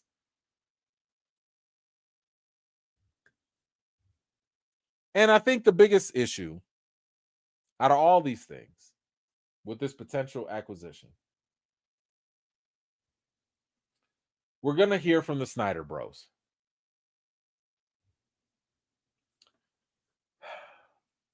I have said this before, and I'll say it again. The Snyderverse does not need to be restored. I'll be nice. I'll say this. I will not mind if Netflix wants to do something like, hey, we're going to do a Snyder version of Justice League as an animated movie to wrap things up. I'm actually okay with that. I'd watch it. That's fine, right? If that's going to wrap it up, cool. But that's not, you guys know, that's not what they going to ask for. They going to ask for the full restoration and continuation of the Snyderverse, which I cannot express enough is not a good idea. One, and let me give you all the reasons. You already have James Gunn doing something that so far is not working. Like Peacemaker is good. Superman did fine. It didn't need to be $1 billion movie. I already told y'all it was never going to be. I told y'all watch Batman. Let's see if Batman does anything, right? If James Gunn's Batman fails, okay, now we got a problem. But you cannot keep sitting here doing the DCU. Then you got the Matt Reeves Batman. Now you want to bring back Ben Affleck's Batman. It's like, y'all doing too much. You're doing too much. Not to mention, as I've said, and this is just a fact, the Snyder stuff underperformed. It did not meet expectations, nor did it meet the potential. That's more important. It never met the potential. Somebody out here said, oh, but Batman v Superman made $800 million. That's terrible. That's terrible. When you had a bunch of C-list superheroes called the Avengers making $1 billion, you mean the most popular superhero in Batman and Superman couldn't beat that for the first time ever on screen? Are you kidding me? Forget the studio interference, forget all the back and forth. I fully acknowledge that. But the problem is that this whole universe did not live up to its potential. And we went through it for 10 years. It's not something that or not 10 years, but like 8 years or whatever. It's not like we just tried it with 1 or 2 movies and it just, no. We kept trying. And it did not work. Y'all did not show up for Black Adam. Y'all sat here and had the opportunity right when WB was in the mix of all that. Y'all did not. They brought Henry Cavill back and y'all did not show up. Not enough of y'all showed up. My man Chris showed up. That's great. Where were the rest of them? Where were the rest of the people with all the hashtags? Where was everybody else? It can't be just one person in the theater. You got to bring the numbers. So it did not live up to that. Now, I heard fair pushback. Hey, the Snyderverse, we had the Snyder Cut on Netflix. It got released and it got all these views. You're right. It did.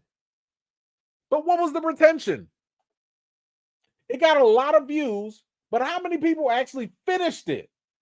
Those are two different things. Those are two very different things. I can click on anything, but if I'm not interested, I can click off of it. Retention is what matters, not the fact that you just clicked and watched for the first 5 minutes or the first part. And the last point I'll make, similar to Rebel Moon, the whole reason I think that the whole Snyder Cut thing even worked somewhat on Netflix was because of the gimmick. The gimmick was, here's this thing that's been baking and cooking and under wraps for so long and it's been hidden from you, and now we're going to show it. That gimmick tied to the releasing of the cut is what propelled people to kind of be like, all right, let me just see what this is all about. It was just basic curiosity that drove. It wasn't actual interest in the whole vision or whatever. That's true for Snyder fans. I'm not going to disqualify that.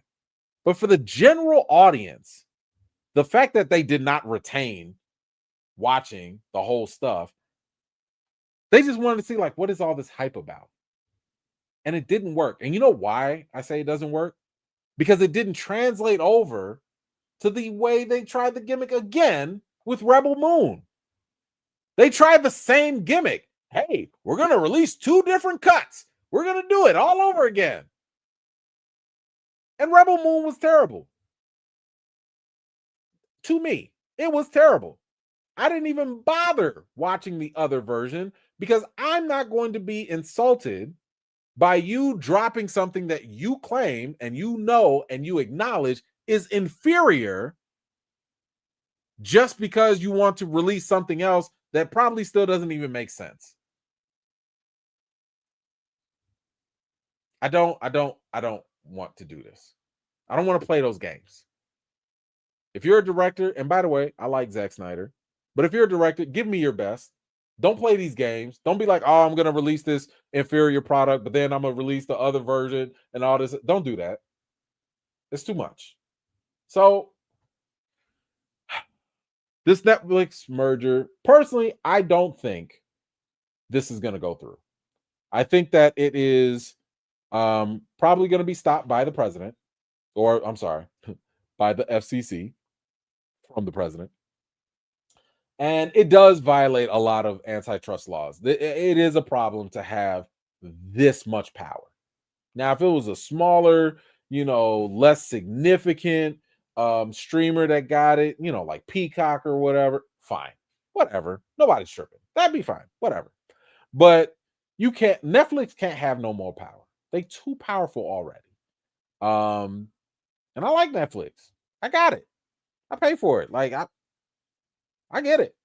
But yikes, too much. Anyway, guys, you let me know. What do you think about this whole Netflix bidding war that they have won? Do you think that this is a good thing? Do you think it's a bad thing? I mean, you do get more entertainment. You do get a whole lot more, I don't know. But you guys let me know your thoughts in the comments down below. Okay.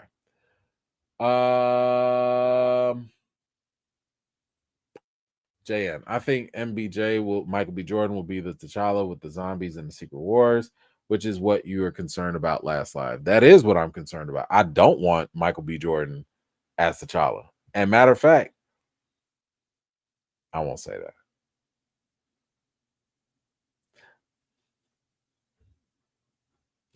I was going to say, if I see him, I'm going to say that, but I'm not going to say that. I want you guys to stay tuned for stuff. Stay tuned. I'm going to be working the next couple days. I want y'all to just stay tuned. Just make sure you're following. You don't know what's going to pop up. You don't know what you don't know what's going to happen. I don't know what's going to happen. Matter of fact, I'm glad you said something because I wanted to give a quick announcement. I am going to be on a special mission next week. I think I've only told this mission to 1 or 2 people, but I have a specific goal in mind. If I can accomplish this goal, I'm not going to say it's going to break the internet, but it can get some news. It can get some traction. So obviously, if I can't get it to happen, I'll let y'all know. If I can't get it to happen, I'm not going to let y'all know because I'm just going to post it, and then that's just going to be it. So we will see. Give me a week. Give me a week to see if I can accomplish this one mission. I think this mission, if I can do it, will make y'all happy. Y'all know I'm here to help y'all. I'm here to serve y'all. So I'm doing this for y'all. I'm doing this for y'all. I'm putting everything on the line. Let's see if I can make it happen. So I'm on a mission. Just want y'all to know I'm on a mission. Okay. Thank you for that, JM. Let's see. Tony, I wanted Apple to purchase WB. Me too. I think Apple buying WB would have been perfect. I'm just mad that they weren't really in the running. But man, that would have been lovely. Maybe we can get a second season of Lovecraft Country. I don't know. Maybe. I mean, maybe, right? Like new management. Maybe. I would love that. Ooh. That might be my second mission. I got 2 missions now. I'm glad I got 2 missions. Okay. We're gonna try. Man, give me till next week. First of all, I'm pretty sure I'll have some stories for y'all, but going on an adventure, and I got some missions to take care of. So anyway, all right, guys, that is it for tonight. So sorry for keeping y'all past y'all bedtimes. I do apologize. We've got dairy. We got dairy tomorrow. So please make sure you tune in. I'm gonna do my best to root for my Bears first, though. Ain't looking too good. Rome is down, so ugh. But Derry tomorrow, if you can, watch chapter 1. If you can. If not, don't skip 7. Episode 7. Don't skip it. Got 2 left. But all right, that's all we got for today. Guys, I want to thank you so much for taking the time to hang out with me. I do really do appreciate it. And let me just play a little something for the mission. I want to be inspired for the mission. I want to be inspired. So you guys know the routine. Wash your hands, wash your butts, and everything in between. Until next time, see you guys later. Peace.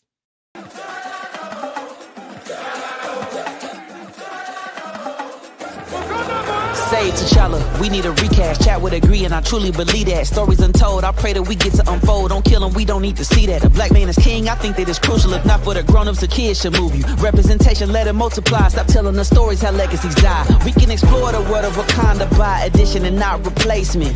1.3 billion, how is that? And I'm making a statement. Being pigeonholed to a role like there could be only one is deflating. Man, it's a mindset that ain't died yet, cause the lack of seeing our faces. Sure, we can be the queen of the nation. Women should feast, we want elevation. Now, wouldn't it be dope if they rose up together without doing something as cold as erasing them? We got respect for Ryan and Nate. They doing their best, they stuck in the middle, but I hope they think about what is at stake. Don't rush it, but please let the saga continue. Doubling down on Black Death is a trope we no longer want to handle. Wakanda forever, T'Challa forever. It's never been about the man, so what is we saying? This ain't about Phantom and getting my way. It's all for the love, it's not for the hate. No matter what people are trying to say, we cast T'Challa.